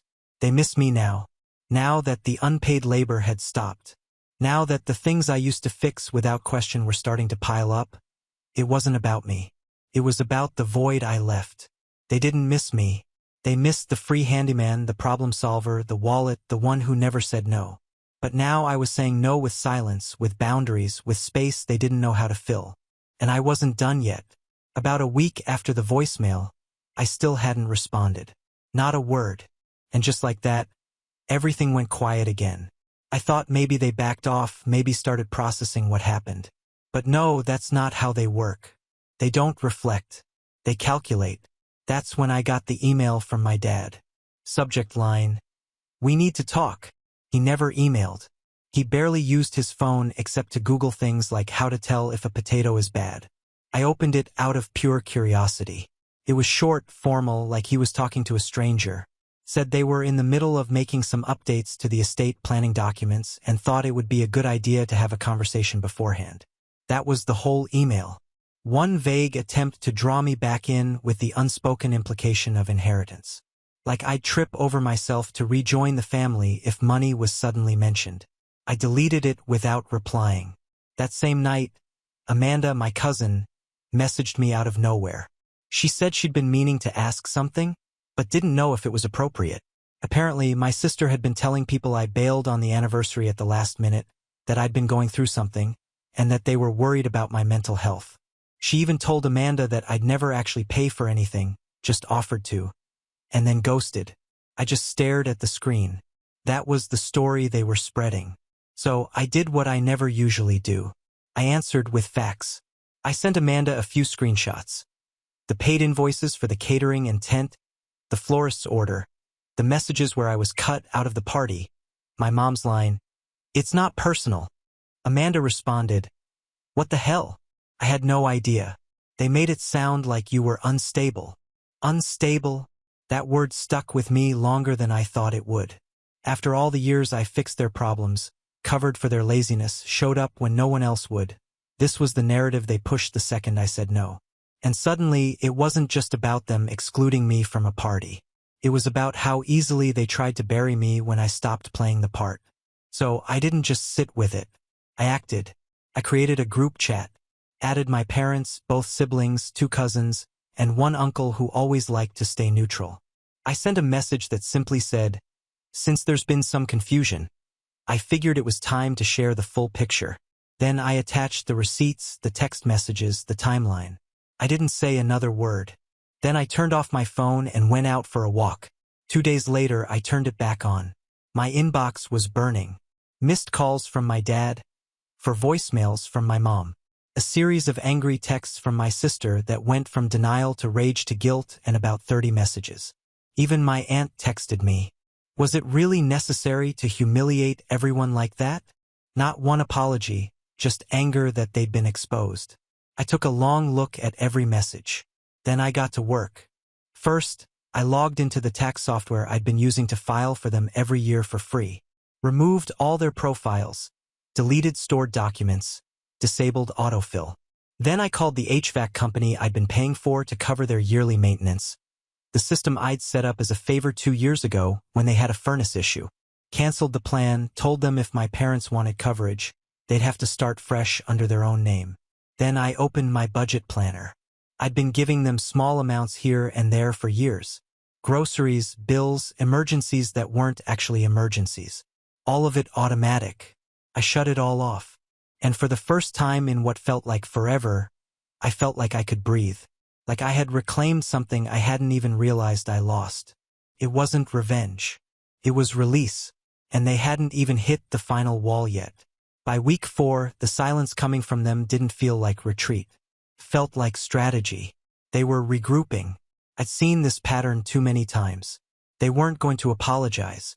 They were going to wait for the heat to die down and try again, but with a different approach. They'd always treated my kindness like a currency they didn't have to earn. They never expected the supply to run out. That changed fast. My dad cracked first. He called on a Tuesday evening. No voicemail, just a call. Then he sent a message 10 minutes later. "Can we meet? Just talk. No games." I didn't respond. The next day, a handwritten letter showed up at my place. I recognized the slanted all-caps handwriting on the envelope. Inside, 2 pages of the closest thing to an apology I'd ever gotten from him. He didn't admit to much, said he regretted how things unfolded and wished I hadn't felt excluded. But there it was, regret. The most I'd ever gotten from a man who once grounded me for having a tone. When I was 12, I almost gave in. I almost called. Then I got a call from my friend Drew, the one who used to live next to my parents. He said my dad had been complaining to neighbors, telling them I'd abandoned the family over a tent rental and that I was letting money change me. So that letter, that wasn't regret, that was cleanup. They weren't sorry. They were just embarrassed. That weekend, I got an invite to a small family dinner at their house. No explanation. No acknowledgement of anything, just the dinner like they could fast forward past the part where they cut me out, blamed me for the fallout, and rewrote the entire story behind my back. I declined politely. 3 hours later, my sister called me from my parents' house. I let it go to voicemail. She sounded exhausted, said they were ready to put everything behind us, that they were willing to forgive how I handled things. Forgive me. That's when I knew they hadn't learned anything. So I called back the next morning. My dad answered. He asked if I was coming to the next family event, some cookout they were planning. Said it would mean a lot to my mom if I showed up. I told him I wasn't coming. He asked why, so I told him, because I don't forgive you, any of you, and I don't want to be around people who only remember I exist when they need something. He didn't speak right away. Just this long pause. Then, so that's it. I said, yeah, at least for the near future. Then I hung up. No yelling, no drama, just the truth. And for once, they had to sit with it. I didn't slam the door. I just closed it, locked it from my side, and I have no plans to open it again anytime soon. Took them a while to understand I wasn't bluffing. A few weeks passed, then a month, no calls, no texts. I think they thought silence would punish me, that I'd get lonely and come crawling back, ready to forgive them, pretend none of it happened. But silence didn't punish me, freed me. I started living differently, more intentionally. I took a trip by myself to Oregon, rented a cabin, hiked every morning, cooked my own meals, didn't look at my phone for entire stretches of the day. I made something with my hands every week. Bookshelves, a little coffee table, even a wooden stand for my record player. I started to remember who I was when I wasn't busy managing their mess. It was around the start of fall when I heard from them again. My mom sent a message, long, carefully worded. She said they'd been thinking a lot about how things went, that they realized they treated me unfairly. She didn't mention the party. She didn't mention the lies they spread. Just a vague, roundabout apology without real weight. At the end, she wrote, "We'd like to apologize. We miss you. We'd really like to reconnect." I didn't respond right away. 2 days later, my dad called.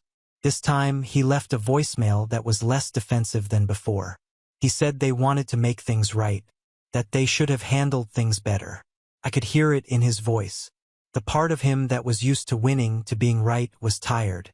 They'd hit the limit of pretending I'd come back if they just ignored what happened long enough. I finally agreed to meet. We sat outside at a quiet diner halfway between our towns. Neutral ground. My dad tried to start light, asked how work was going, made a weak joke about the weather. My mom looked tired but hopeful. Then she said it. "We're really sorry, Peter, for everything. We know we messed up." I didn't say anything right away. I let it hang there. Then I said, "Thank you. I needed to hear that, but I'm not ready to come back. And to be honest, I don't know when I will be." My mom blinked like she didn't hear me right. My dad leaned back. For the first time, it felt like they were truly listening. I told them I didn't hold hate, but I also didn't forget. I told them that people who claim to love you don't cut you out of their lives and then ask for your money. That I spent too long believing their love was conditional. And that now I was making sure mine wasn't taken for granted. I paid for my coffee, stood up, and as I left, I told them, "This isn't goodbye, but it's not a return either." And that's where it stands. No final blowout, no movie-ending hug, just the clean, cold line between the past and whatever comes next. They may have finally learned their lesson, but this time the decision to rebuild? That's mine. The update, for months, passed. I didn't expect peace, but that's what I got. Not perfect, not total, just a quiet, settled kind of distance. I stayed in my rhythm. Work, wood projects, solo road trips, silence from my family, a kind of normal. Then something happened I didn't expect. I got a letter. Not an email, not a voicemail, a real envelope with handwriting I didn't recognize. Inside was a small card and a note from Amanda, my cousin, the only one who'd ever checked in without an angle. She said she wanted to tell me something in person if I had time. Just coffee. She said it wasn't family drama. Her words, and that she understood if I wasn't interested. I agreed, mostly out of curiosity. We met at a small coffee shop in town. She looked nervous, which was strange for her. She didn't waste time. "Your mom's been going to therapy. For real." I didn't say anything. She continued, "Apparently, after I walked away, things started unraveling more than I thought. My sister stopped coming around. My dad got quieter. Some extended family called them out privately after reading the receipts I'd sent. No drama, just quiet distancing. But the real shift came," Amanda said, "when my mom tried to plan Thanksgiving and no one volunteered to help. My dad told her, 'We're not doing that again.' That's when she apparently broke down and admitted what she'd done. Not just to me, but for years." Amanda said my mom's therapist encouraged her to write a real apology, but she hadn't sent it yet. She was too scared I wouldn't care, or worse, that I'd ignore it. I told Amanda I didn't need an apology on paper. I needed proof that the cycle was broken. Then came the second surprise. Amanda handed me a folded sheet of paper. "From your dad," she said. I opened it. One sentence. "I'm trying to learn how to be a dad." That was it. No signature, no explanation, just that. and somehow that hit harder than all the apologies they dodged for years. I didn't decide anything right away. I went home, sat with it, stared at the note for a long time. 2 weeks later, I drove past my parents' house. I didn't stop. I didn't go in. I just parked down the street and watched for a few minutes. Lights were on, TV flickering through the window. Normal life. But something felt different. Not better, just quieter. That night, I sat down and wrote a letter. Not a reply, just a message. You don't need to apologize again. What you do from here matters more. I'm not ready to come back, but I'm open to something new, something slower, something real. If that's what you want too, then we'll see. I didn't sign it with love. I just signed it, Peter, and I mailed it the next morning. Conclusion. I don't know if there's a perfect ending to this kind of story. Families don't really resolve like TV shows with hugs and music and a dinner scene at the end. Sometimes people change. Sometimes they don't. Sometimes they just get quiet enough to start listening. All I know is I stopped begging for the bare minimum. I stopped giving away pieces of myself in exchange for crumbs of connection. I stopped showing up just to be erased. And for once, they finally had to meet me where I was, not drag me back to where they were comfortable. So maybe this is the beginning of something different. Or maybe it's just closure. Either way, I'm good. Now on to the next story. Story 7. My family told me we're skipping vacation this year. Money's tight. I believed them until my credit card got hit for a 12-person yacht charter, sunset dinners, and luxury spa add-ons. I didn't confront. I just hit dispute all and froze the shared travel wallet. At the port, they were told, no payment, no boarding. My sister texted, "What did you do?" I just replied, "Corrected a billing error." My dad went crazy, and the next day, when my mom sat us all down at the start of June and said, "We're not going on vacation this year. We're broke," I didn't question it. I nodded, accepted it, and quietly decided I'd keep the $6,500 I'd saved for a family trip in my high-yield account for another time. I wasn't angry or disappointed. I just figured, okay, tough year. Inflation's been brutal. Gas is high, and Dad's hours got cut in the spring. I knew things were tight, so I offered to cover the utility bills for the summer just to help out. No one thanked me, but I didn't expect them to. That's how it always was. Then, last Thursday, I got 3 alerts back-to-back from my credit card company. The first one I thought was a mistake. $3,800 to a luxury yacht rental service in San Diego. The second was another $950 for a sunset dinner cruise. And the third, oddly specific, was $1,200 to a spa for deluxe therapeutic treatments and a champagne brunch. All charges came from the same joint travel account we'd set up years ago, where I was the only one who actually ever deposited money, the account Dad used for emergencies only. Right? I stared at my phone for maybe 30 seconds, then clicked Dispute All, logged into my bank, froze the account, and flagged everything with the fraud department. That evening, they were scheduled to board. A yacht for 12 people, full catered dinner, drinks, the works, a 4-day floating paradise. I didn't say a word. I just waited. I heard from them about an hour later. The marina staff had turned them away. My sister, Megan, texted me in all caps, "What have you done?" I replied, "I corrected a mistake in the bill." That set it off. I didn't even have time to set my phone down before it started blowing up. Voicemails from my mom screaming about how I humiliated them in front of her church friend's family. My dad shouting into the receiver calling me ungrateful, selfish, a traitor. My other sister, Maddie, just sent one line, "I hope you're proud." They were furious. I was calm. The next morning, Dad showed up at my apartment door. No call, no text. Just banged on it until I opened. He stood there shaking, red in the face, and didn't even wait to come inside before unloading. "You've ruined us," he said. "You embarrassed this family. You have no idea the damage you've done." I let him go on. When he finally ran out of words, I told him the truth. That money was for me. I'd been saving it for 4 years.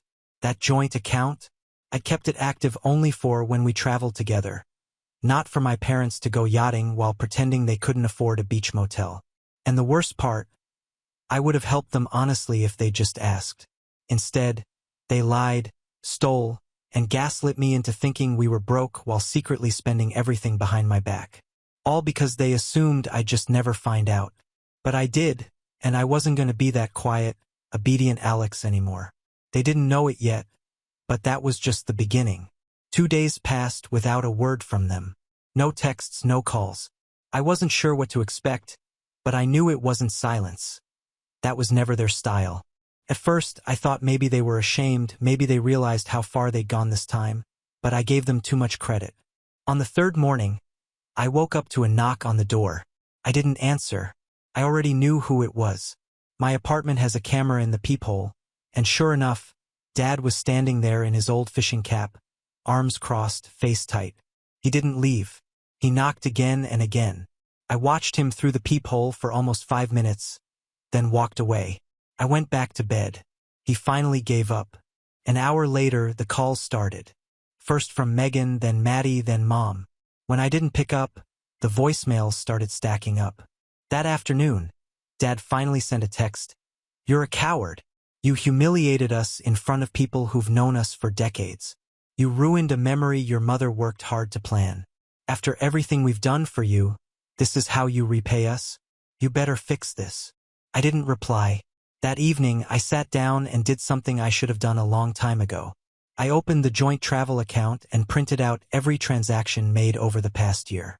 Not just the yacht and spa, but dozens of charges I had never noticed. Airbnb deposits, restaurant tabs, shopping sprees, things they never told me about, things they paid for with my money. They hadn't gone broke. They'd been spending my savings behind my back and still looked me in the eye and told me there would be no vacation this year because times are hard. I should have felt angry, but it wasn't anger. Not anymore. It was cold, like everything had finally clicked into place. I'd given too many second chances, let too many things slide. So I called the bank. I told them the truth, that I never authorized any of the charges, that the account had been misused. They flagged everything, froze it, and started an investigation. I gave them full permission to pull phone records, verify IP addresses, anything they needed. Then I logged into the account where I'd been paying the family's monthly utilities. $487 for electricity, $188 for water, $200 for internet, every month for the past 2 years. I switched it all off. The moment the payments were canceled, the dam broke. Mom called. When I didn't answer, she sent 5 voice messages. I listened to the first 2. She was screaming, said the power had been shut off mid-shower, that they were humiliated and sitting in the dark, that this was childish and spiteful and exactly the kind of thing that made people cut their kids off. She left that last part like a threat, but it was laughable. I'd been paying their bills since I was 22. I'm 28 now. Megan sent a screenshot of a declined Venmo transfer and captioned it, "So, this is who you are now." Maddie followed up an hour later with, "You think this makes you look strong? It doesn't. It just proves we were right not to trust you." That one made me pause. Not to trust me. They stole from me, lied to my face, and now I was the traitor. That night, Dad called again. I picked up. He launched right in. Told me I was a disgrace, that I was acting like a stranger, that I was playing with things I didn't understand, that I had ruined them. He said I'd embarrassed him as a father, that the whole family looked at me differently now, that I was making a scene for no reason, all because I couldn't handle being left out of one trip. That's when I lost my patience. I told him this wasn't about being left out. This was about being lied to, used, and treated like a bank machine. I told him they could have asked for help, but instead they stole from me, and not just recently, for years. He didn't deny it, just said, "You'll regret doing this to us." I told him calmly, "No, you'll regret doing this to me because this is never going to happen again." I hung up. I shut off my phone. I went to sleep, and for the first time in a very long time, I didn't feel guilty. I felt free. But I had a feeling this wasn't over. And I was right. It didn't take long for them to shift from rage to strategy. They always did this, explode first, then regroup and try to manipulate their way back in. Except this time, the stakes were different. I wasn't just the son who pulled away. I was the one who took the money with him. 3 days after I cut them off, Megan posted a picture of herself on Instagram in front of a gas station with the caption, "This is what happens when family betrays you." Maddie commented, "It's always the quiet ones who stab you in the back." I didn't even follow them anymore. A friend sent me the screenshot.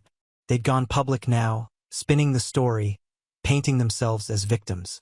I was the villain, the jealous sibling who turned on his own flesh and blood. Then the phone calls from extended family started. My aunt from Houston, a cousin I hadn't heard from in 2 years. All of them suddenly deeply concerned. "I heard you cut your parents off. Is everything okay? Why would you cancel a trip they've been planning for months? Your mom's not doing well, Alex. Maybe you should call her." That's when it became clear. They weren't just mad. They wanted to make me pay. I found out later from someone who still talks to them that they'd been calling around trying to find ways to legally gain access to the remaining funds in the joint account. But it was already locked. The bank had flagged it for investigation and no one was getting near it without a subpoena. I stayed quiet, didn't respond to the posts, didn't return any of the family calls, didn't defend myself. I just watched. Then something strange happened. One morning, I got an email from my leasing office. It was a request for verification of income from my parents. Apparently, someone had called pretending to be me and asked for copies of my rent and employment records for tax reasons. The office flagged it and asked me to confirm. I was done playing nice. I called my bank again and extended the fraud report to include possible identity theft. I changed all my passwords, locked down my credit, and started documenting everything. The next time Dad called, I didn't answer. He left a voicemail.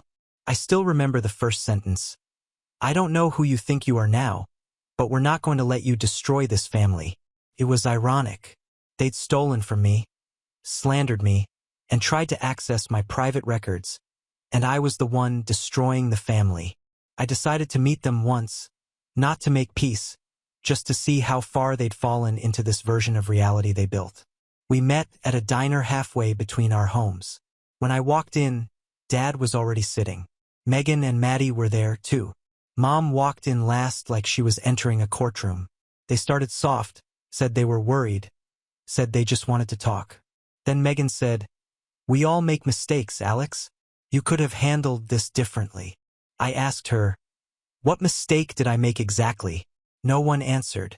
Mom finally said, "You didn't need to cut off everything. That was cruel."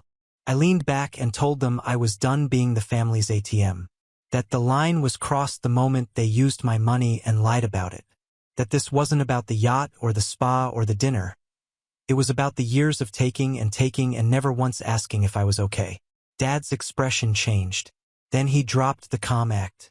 Said I was acting like a king punishing his peasants. Said I'd become arrogant. That I wasn't raised to be like this. I told him, "You're right. I wasn't raised. I was used." He stood up and walked out. Megan followed. Maddie glared at me. Only Mom stayed for a moment longer. She said, "This family isn't going to forget this." I told her, "Good. Maybe then they'll finally remember what they did." She left. It was only July and I had a feeling things were just getting started. But I wasn't afraid. I had nothing left to lose and everything to gain. After that diner meeting, things went quiet. Not calm. Quiet like the silence before a storm. I knew they were planning something.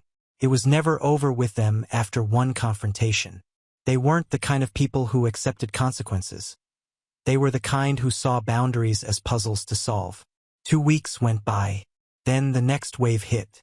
It started with a letter, a real physical letter folded twice and shoved into my mailbox.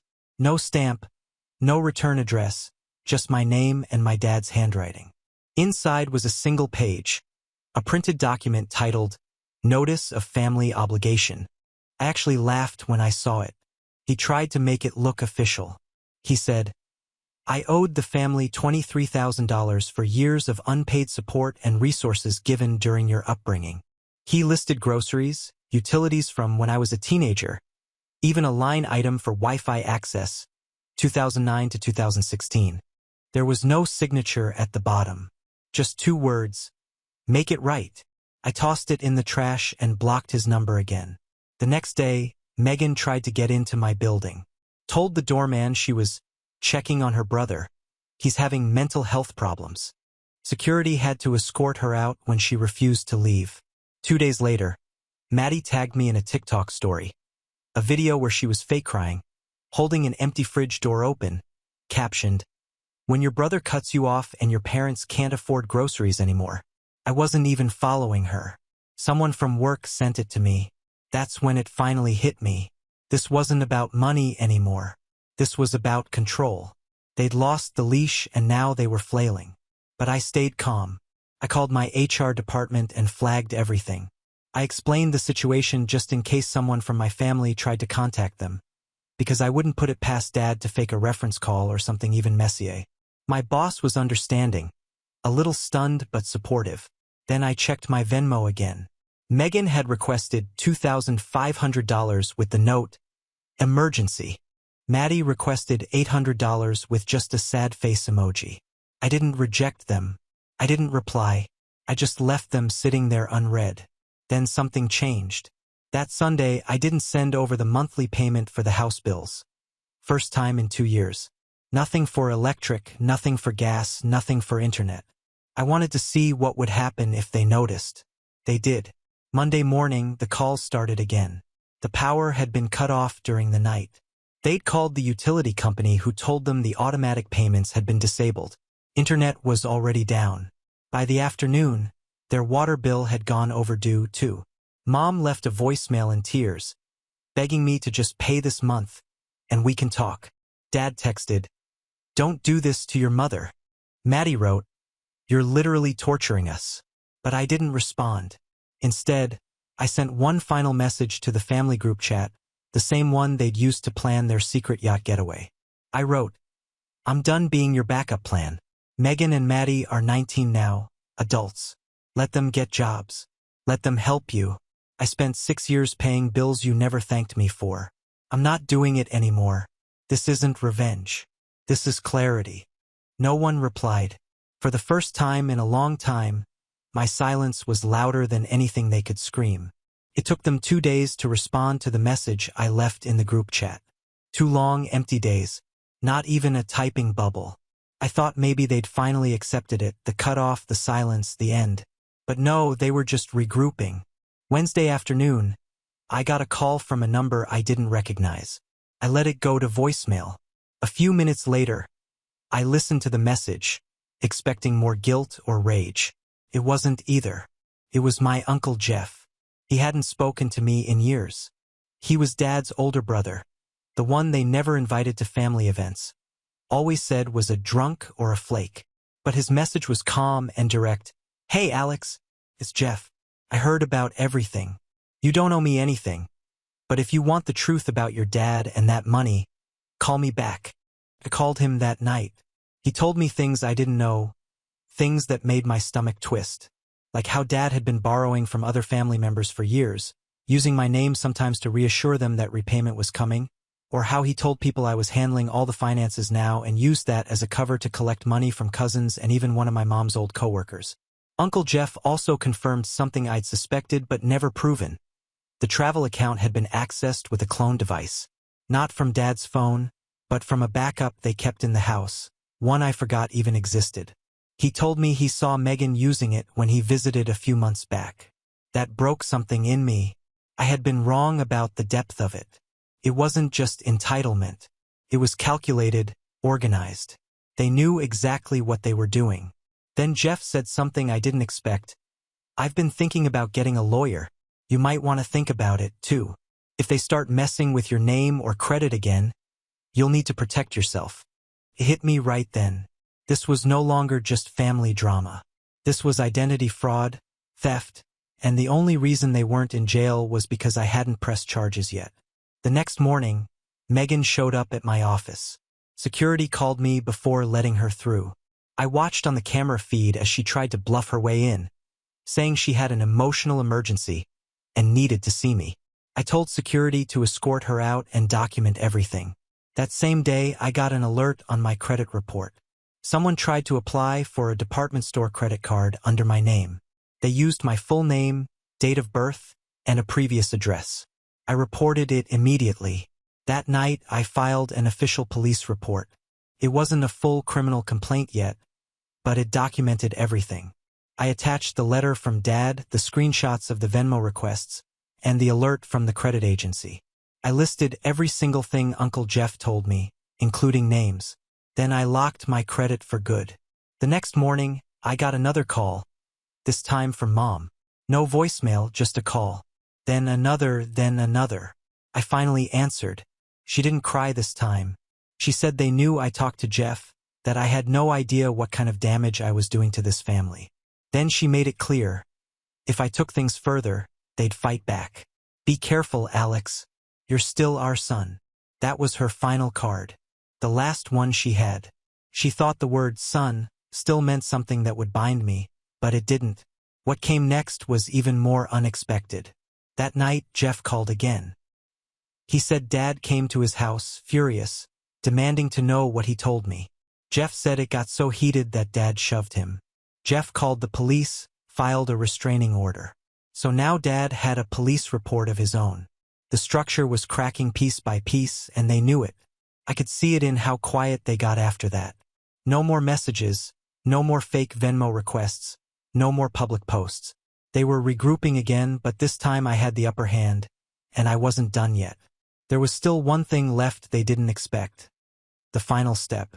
August 1st came and went without a payment. That was the real test.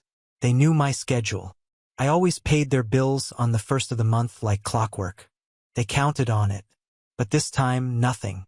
No electric, no gas, no internet, no insurance. I'd even removed my card from the auto payment system for their phone plans. Something I'd quietly been covering since Megan's first iPhone in high school. I woke up to 13 missed calls. By noon, I had 32 text messages across every app they could still reach me on. The best one was from Dad. You've made your point. Now fix it. I didn't reply. That evening, Mom sent a video message. Her pacing in the living room, lights off, saying how Dad was yelling, the twins were crying, and she couldn't believe I'd do this after everything they gave me. Everything they gave me. I sat there in my apartment, lights on, air conditioning humming, coffee in hand, and thought, they still don't get it, not even now. So, I sent one last message, direct, not to argue, just to end it. You used me, lied to me, and tried to ruin me when I stood up for myself. I've been paying your bills for years without a thank you. Now you expect more? No. Let Megan and Maddie get jobs. They're 19, not 9. I'm not your bank anymore. Don't contact me again. 5 minutes later, Megan called. I let it ring. Then Maddie called. Then Mom. All ignored. Then Dad. This time I answered. He was quiet at first. Not yelling, not angry, just quiet. Is this it? He asked. Yeah. I said. This is it. Long pause. Then he muttered. You're making a mistake. I said. No. I made the mistake 6 years ago when I started paying for people who saw me as a wallet. I hung up. 3 days passed. No one called. No one messaged. Then my aunt, the one who always stayed out of family stuff, texted me. Your parents came over. They're different. Tired. Quiet. Megan applied for a job at the pet store. Maddie too. I think they finally got it. I didn't reply. It wasn't revenge. It was liberation. The weight I'd been carrying wasn't just financial. It was the guilt, the pressure, the years of believing that I was only valuable if I kept giving. Now, for the first time in my life, I felt like myself and I wasn't going back. 3 months passed. The kind of silence that felt unnatural.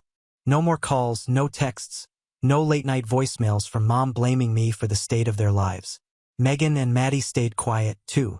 I knew they were working. A friend sent me a photo of Megan restocking shelves at Walgreens with that distant, frozen look she used to mock in others. Maddie, I heard, was bagging groceries at a local chain, her name tag crooked in the photo. I didn't reach out. I didn't gloat. I just kept moving forward. Then last Tuesday, I got a letter in the mail. Not a bill. Not a legal notice. Just a plain white envelope with my name scrolled across the front. No return address. Inside was a single photograph. It was one I hadn't seen in over a decade. Me, maybe 11 or 12, sitting on a beach towel between Mom and Dad. I was holding a juice box, squinting at the sun, wearing one of those cheap plastic visors. Mom had her arm around me. Dad was actually smiling. I stared at it for a long time, not because it moved me, but because I couldn't figure out what they thought this would do. On the back, in tight, sharp handwriting, "Remember who you were before all this." That was it. I flipped the envelope over and noticed something strange. A smudge near the bottom corner, like a pencil had been erased but left a trace. I angled it under the light and saw what looked like the start of a phone number, but it was one digit short. Deliberate or a mistake, it didn't matter. I wasn't calling. But that moment shifted something in me because it proved what I already suspected. They hadn't let go. Not really. The silence hadn't been surrender. It was waiting, watching, planning, and maybe, just maybe, they were going to try one last time. Now on to the next story. Story 8. My family didn't invite me to my cousin's gender reveal, but they used my card for the venue, catering, and neon sign that said, "It's a boy." $3,400 gone. When I confronted my mom, she said, "You never liked kids anyway. What's the big deal?" 2 hours later, my aunt posted, "Couldn't have done it without our favorite helper?" I replied, "Helper's gone home," froze the account, filed a fraud report, and waited. I found out about the party on Facebook. The first thing I noticed was the neon sign. "It's a boy," glowing above a table stacked with pastel-colored cupcakes. My cousin and his wife were front and center, grinning like they just won the lottery. My mom was in the background clapping. My aunt's cousins, second cousins, even a few in-laws I barely remembered. They were all there except me. At first, I thought maybe I'd missed something. I checked my texts. Nothing. Emails, nothing. I even searched the words gender reveal in my inbox just in case. Still nothing. I stared at the photo for a while, then opened another post from my aunt. She tagged half the family and written, "So much love went into this day. Thank you to everyone who helped make it possible." I called my mom. She answered like she was waiting for it. When I asked why I wasn't invited, she didn't hesitate.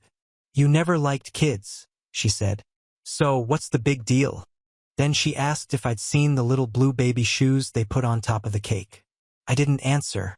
I hung up. Later that night, I logged into my credit card account to make a routine payment, and there it was. $3,400 worth of charges I didn't recognize.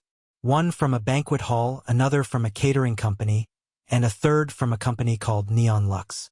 I clicked on it. The note read, "Custom sign. It's a boy." That was the moment everything clicked. Years ago, I added my mom as an authorized user on my card. Emergency use only. She rarely touched it. A couple groceries here, gas fill up there. But now, I was staring at thousands of dollars she'd spent behind my back for a party I wasn't even invited to. 2 hours later, my aunt texted me a photo of a giant balloon arch and said, "We couldn't have done it without our favorite helper." That was it. That was the line. I replied, "The helper went home." Then I blocked her. I called my bank and reported the charges as unauthorized. They asked me if I knew who had used the card. I said yes. They told me they'd begin an investigation. The card would be frozen and the vendors would likely be notified. I said, "Perfect," and hung up. 2 days later, the fallout began. The catering company called my mom. The payment had been declined, then the venue, then the balloon decorator. That night, she texted me asking if my card was acting weird. I didn't respond. The next morning, she left a voicemail saying she was confused and embarrassed. I still didn't answer. Then my cousin texted me, "This is getting out of hand. It wasn't personal. You've said before you don't like family events like that." I screenshotted the charges, then the Facebook post with the neon sign, and sent them back to back. Still think I don't care? No reply. What they didn't know was that I'd already started unraveling everything I'd quietly done for them. I'd been the invisible fixer in the family for years, paying for car insurance under my name so it would be cheaper, covering random bills here and there, letting my cousin use my Disney Plus account for his kids. I ended it all. This wasn't some petty tantrum. I wasn't trying to make a point. I was done helping people who thought I was just a wallet with legs. They thought I'd cool off in a few days, that I'd feel guilty. They didn't realize this wasn't a phase. This was the new normal, and it was just beginning. A week after the fraud report, I got an email from the bank. They'd finished the investigation. All $3,400 was being refunded to my account. The card had been permanently shut down, and a new one was already in the mail. Clean slate, but it didn't feel like a win yet. It felt like I was standing on the edge of a rope bridge I'd been holding together for years. And now I'd finally stepped off and let it fall behind me. They had no idea what was coming next. That was the part that made me smile. I didn't say a word to anyone in the family. I didn't send a dramatic message. No warnings, no ultimatums. I just started pulling my support away one thread at a time. First up, the car insurance. I'd added my cousin to my policy 3 years ago because he couldn't get approved on his own without paying double. Said he just needed it for a few months. He never left. I logged into my account, took him off, and let the system auto-update his policy. 2 days later, he texted me and 2 other cousins in a group chat. Anyone else's insurance spike out of nowhere? I didn't respond. Next, the family phone plan. My mom had jumped onto mine when her old provider raised her bill. She said she'd pay me back monthly. That stopped around month 3. I cut her line. No warning, just gone. She called me from my aunt's number later that day, left a voicemail that said she thought it was a glitch, and to call her back when I could. I deleted it without listening to the rest. I checked the Disney Plus, Netflix, and Spotify family accounts that night. I changed every password. They all got booted out. The next morning, I woke up to a flurry of password reset requests and missed calls. I ignored them. That same afternoon, my aunt posted a very vague status on Facebook. Something about how quickly generosity turns into punishment, and some people just can't handle being left out. Comments from family members poured in. Some agreed, some asked what happened. I didn't comment, but I screenshotted it. They still didn't understand.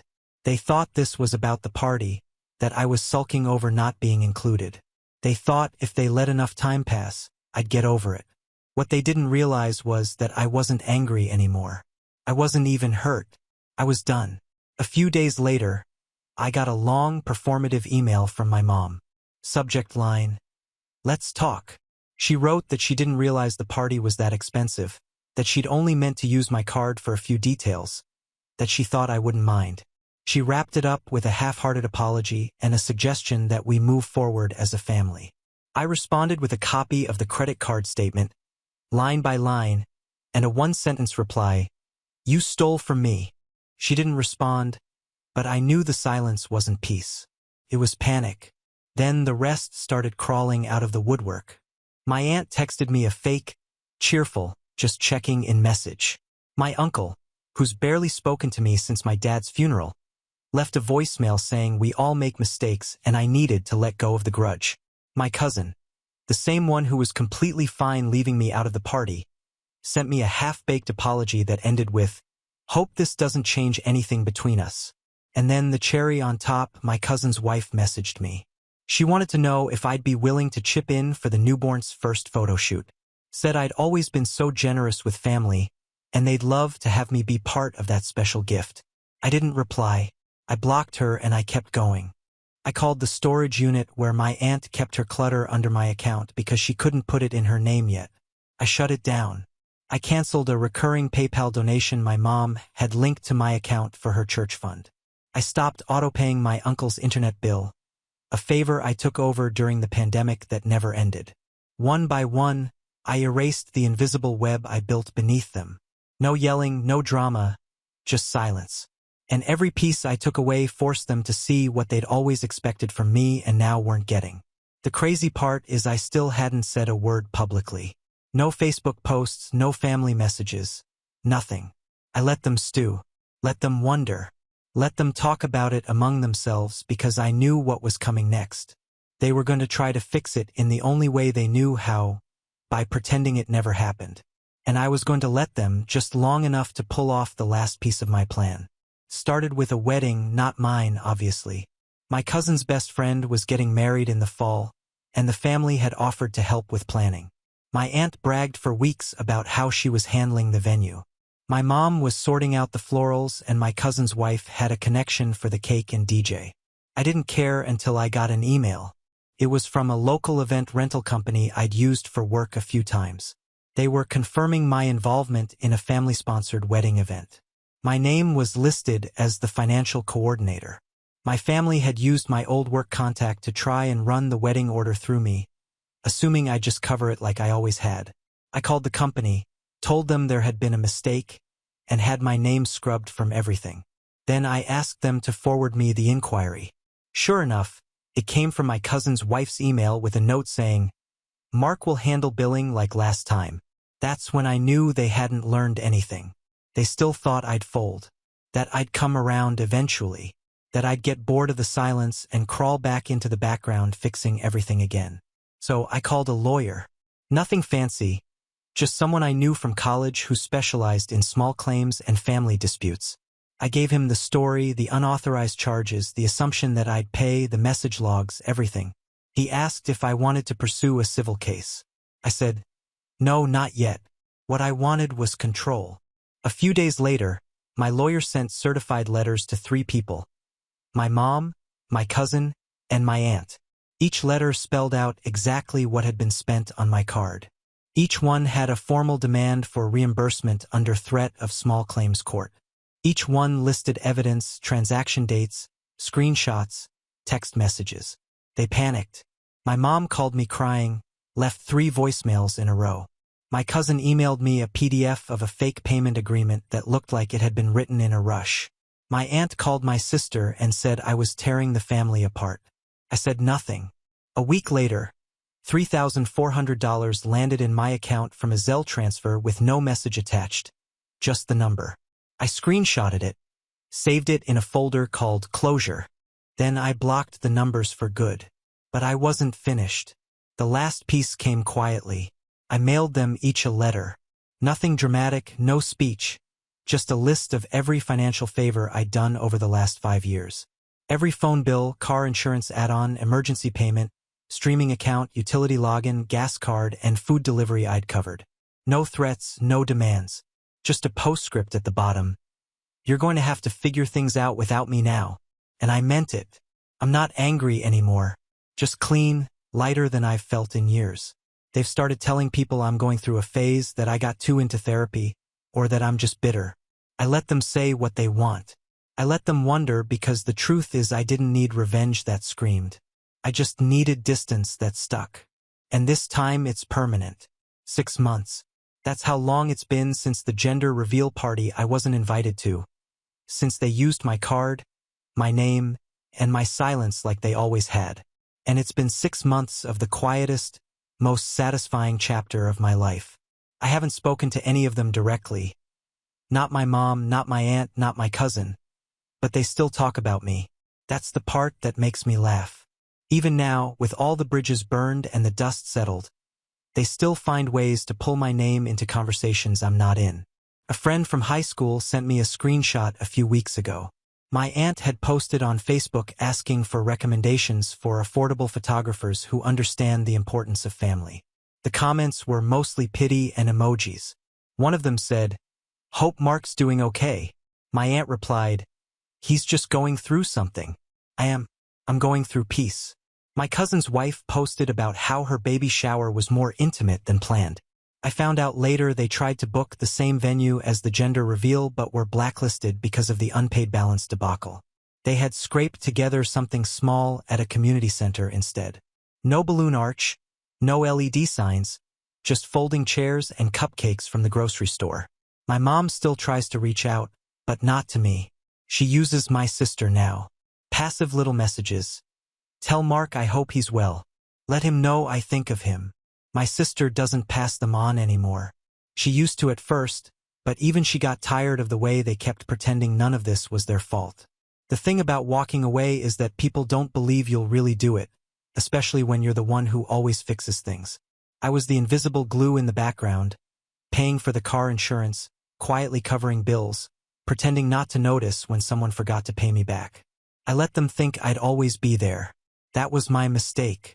But the moment I cut them off, the moment I stopped explaining myself, they didn't know what to do with the silence because it wasn't loud. It wasn't angry. It was just final. I got a new phone number, new email, changed my bank, restructured my accounts, scrubbed every last trace of them out of my life. I even swapped out the locks on my apartment. Not because I thought anyone would come by, but because it felt symbolic. Clean reset. My space, my rules, my life. I started doing things for me, small things at first. Cooking at home, going for long walks, saying no to anything that didn't feel right. I got a gym membership and actually used it. I learned how to sleep again. Like really sleep. Not just collapse at the end of the day with my mind racing through unpaid favors and family guilt. I built new habits, new routines. Found people who checked in on me without needing something. I stopped apologizing for protecting my peace. I stopped explaining myself to people who never cared enough to ask the right questions. My sister asked me recently if I'd ever go back, if I'd ever sit down with them and talk it out. I told her the truth. If they wanted to apologize, truly apologize, not to manipulate, not to guilt, but to own what they did, I'd listen. But I wasn't waiting for it. I wasn't holding space anymore for people who never earned it. And even if the apology came, it wouldn't mean we go back to how it was. That version of me is gone. This isn't punishment. It's freedom. They thought I was cutting them off to hurt them. What they don't realize is I'm just finally choosing me. And once you learn to do that, it's impossible to go back. They still think I'm going through a phase. That I'll come around eventually. That I'll miss the birthdays, the group texts, the fake laughs at family dinners. What they don't understand is I don't miss any of it. I don't miss the wait. I don't miss the guilt. I don't miss being the unpaid fixer of everyone's mess. And that's the part they'll never say out loud. Not that I overreacted, but that without me, they're starting to feel the cracks. And I'm not coming back to patch them up. It was a Tuesday when the message came. Not a text, not a call, a card actually mailed to my new address. I hadn't given it out to anyone in the family, which meant someone got it from my sister or maybe from an old bill I forgot to update. Plain envelope, no return address. Inside was a cheap Hallmark card with a teddy bear on the front and the words, "We miss you." Inside, my mom's handwriting. She never had bad penmanship. She wrote that they were planning a dinner. Just a small thing, nothing dramatic, and they'd love to see me. No pressure, no guilt. Just come home if you feel ready. She didn't say sorry. Not once. Not for the stolen money. Not for the party. Not for pretending for years that I didn't matter unless I was helping. She said, "We miss you." But what she meant was, "We miss what you did for us." I folded the card and slid it back into the envelope. Tossed it in a drawer I never opened. I didn't get angry. I didn't even feel tempted. I just sat with it for a moment and thought, she still doesn't get it. The dinner came and went. My sister told me they even left an empty chair just in case. Like this was some movie. Like I'd come walking in at the last second with a smile and a half-hearted laugh and everything would go back to normal. But I didn't. I spent that night making pasta, watching a show I actually liked, and booking a weekend trip I'd been putting off for years. There wasn't a second of regret. A few days later, my cousin posted a group photo from the dinner. Everyone smiling, holding up glasses, pretending things were fine. My mom was standing behind the empty chair. Someone tagged me in the comments, "Missed you, Mark." I removed the tag and blocked them. One by one, I finished disconnecting. Not out of spite, out of necessity. I used to think being the bigger person meant returning every call, showing up anyway, letting things slide. Now I understand something different. Sometimes being the bigger person means walking away without needing to explain why. No speeches, no revenge fantasy. Just silence that echoes longer than any apology. And here's the part they'll never understand. I didn't leave to hurt them. I left because I realized they were never going to stop hurting me. And I meant it when I said I was done. It had been nearly a year since I cut them off. Life was calm, predictable in the best way. I had routines I liked, people I trusted, and an apartment that finally felt like mine. I wasn't angry anymore, just distant, quiet, steady. Then one night I got a message on LinkedIn of all places. A woman named Valerie. The last name was familiar, but I couldn't place it. Her message was short. "Hi, Mark. I know we don't know each other, but I think we're related. Can we talk? I didn't respond at first. I assumed it was some distant cousin digging through ancestry websites and looking for drama. But something about the name kept nagging at me. Valerie Heller. Heller, my grandfather's name. I checked her profile. She lived 2 towns over. In her bio, genealogist by hobby, social worker by heart. She wasn't selling anything. No pitch. No weird spiritual messages. Just a face that looked vaguely familiar, like a shadow of someone I'd seen in old family photos. I replied one line, "What makes you think we're related?" She responded almost instantly, "My mom was your Uncle Frank's daughter. I've been trying to piece things together for a while. Nobody in your side of the family will talk to me. Uncle Frank, dead for 10 years. My mom never talked about him except to say he was complicated. I barely remembered the guy, just an empty chair at Thanksgiving once and a photo I found in a box when I was 10. He disappeared from family stories before I hit puberty." Valerie said she found some documents after her mom passed. Letters, photos, mentions of my mom, of my aunt, of me. "I think your family pretended we didn't exist," she said. "And I think you might want to know why." I stared at the message for a long time. Part of me wanted to close the tab and block her. I'd worked hard to shut the door. Why open another? But the other part, the one that was always curious, even back when I was still trying to fit in with the family, leaned in. I asked her to send what she had. She replied with 4 photos. One was of her as a kid, sitting on the same couch I remembered from my grandmother's living room. The second was a letter addressed to my aunt from Uncle Frank, dated 1999. The third was a picture of a toddler next to a woman who looked startlingly like my mom. The fourth, it was a receipt, a bank transfer from Frank to my mom. $5,000. Memo: keep her name off everything. I didn't know what it meant, not fully, but I knew it wasn't nothing. And just like that, I wasn't out of the family mess anymore. I was back in. But this time, I wasn't the helper. I wasn't the fixer. I wasn't the invisible wallet they could lean on. This time, I was looking for the truth. I told Valerie to meet me in a coffee shop 2 towns over. Neutral ground, quiet, low risk. I didn't even tell my sister. I didn't want anyone in the family knowing I was stirring up dust. When she walked in, I recognized her immediately. Not from a photo, but from my own face. Her nose, the way she squinted when she scanned the room. Even the way she held her phone, left hand, thumb tapping in rhythm. We were related. No DNA test needed. She sat down and opened a folder like she'd been rehearsing this for months. I didn't say much. I just listened. Valerie had grown up with nothing. Her mom raised her alone, bounced from apartment to apartment, no contact with anyone on our side. She always said Valerie's dad was trouble and a mistake, but never talked about him directly. Only after her mother passed did she start finding things. Letters, old photos, a locked drawer with a few envelopes and a single taped-up file that had my mom's name on it. That one had the bank receipt. A letter from Frank saying he wasn't going to fight anymore, that he was tired, that if they didn't want his daughter in the picture, fine, he'd pay. Just keep her safe. Just leave her out of the drama. And in a second letter, even colder, I did my part. Now you do yours. She doesn't need to know about me. Let the girl grow up clean. It was signed by my aunt. Valerie looked at me and said, I think your family paid mine to disappear. And I believed her. It was weird. I always knew my family had a selective memory, that they erased what was inconvenient. I just never imagined it went this deep. I thought I was the only one who felt cast aside, used, ignored when I didn't serve a purpose. But Valerie's entire existence had been redacted.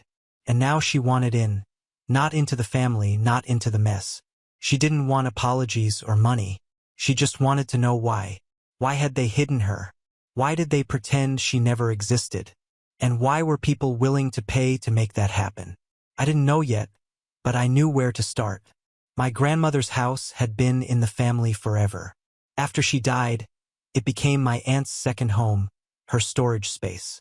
She always said no one had really touched it in years, and I had a key from back when they still trusted me. I told Valerie to wait a week. If there were answers, that's where they'd be. And I didn't want anyone knowing we were looking, because if my family paid once to bury the truth, they might have done it more than once. We have reached the end. If you enjoyed this video, please be sure to like and subscribe to the channel for more videos like this, and give us your thoughts about the stories in the comments section. Thank you and see you in the next video.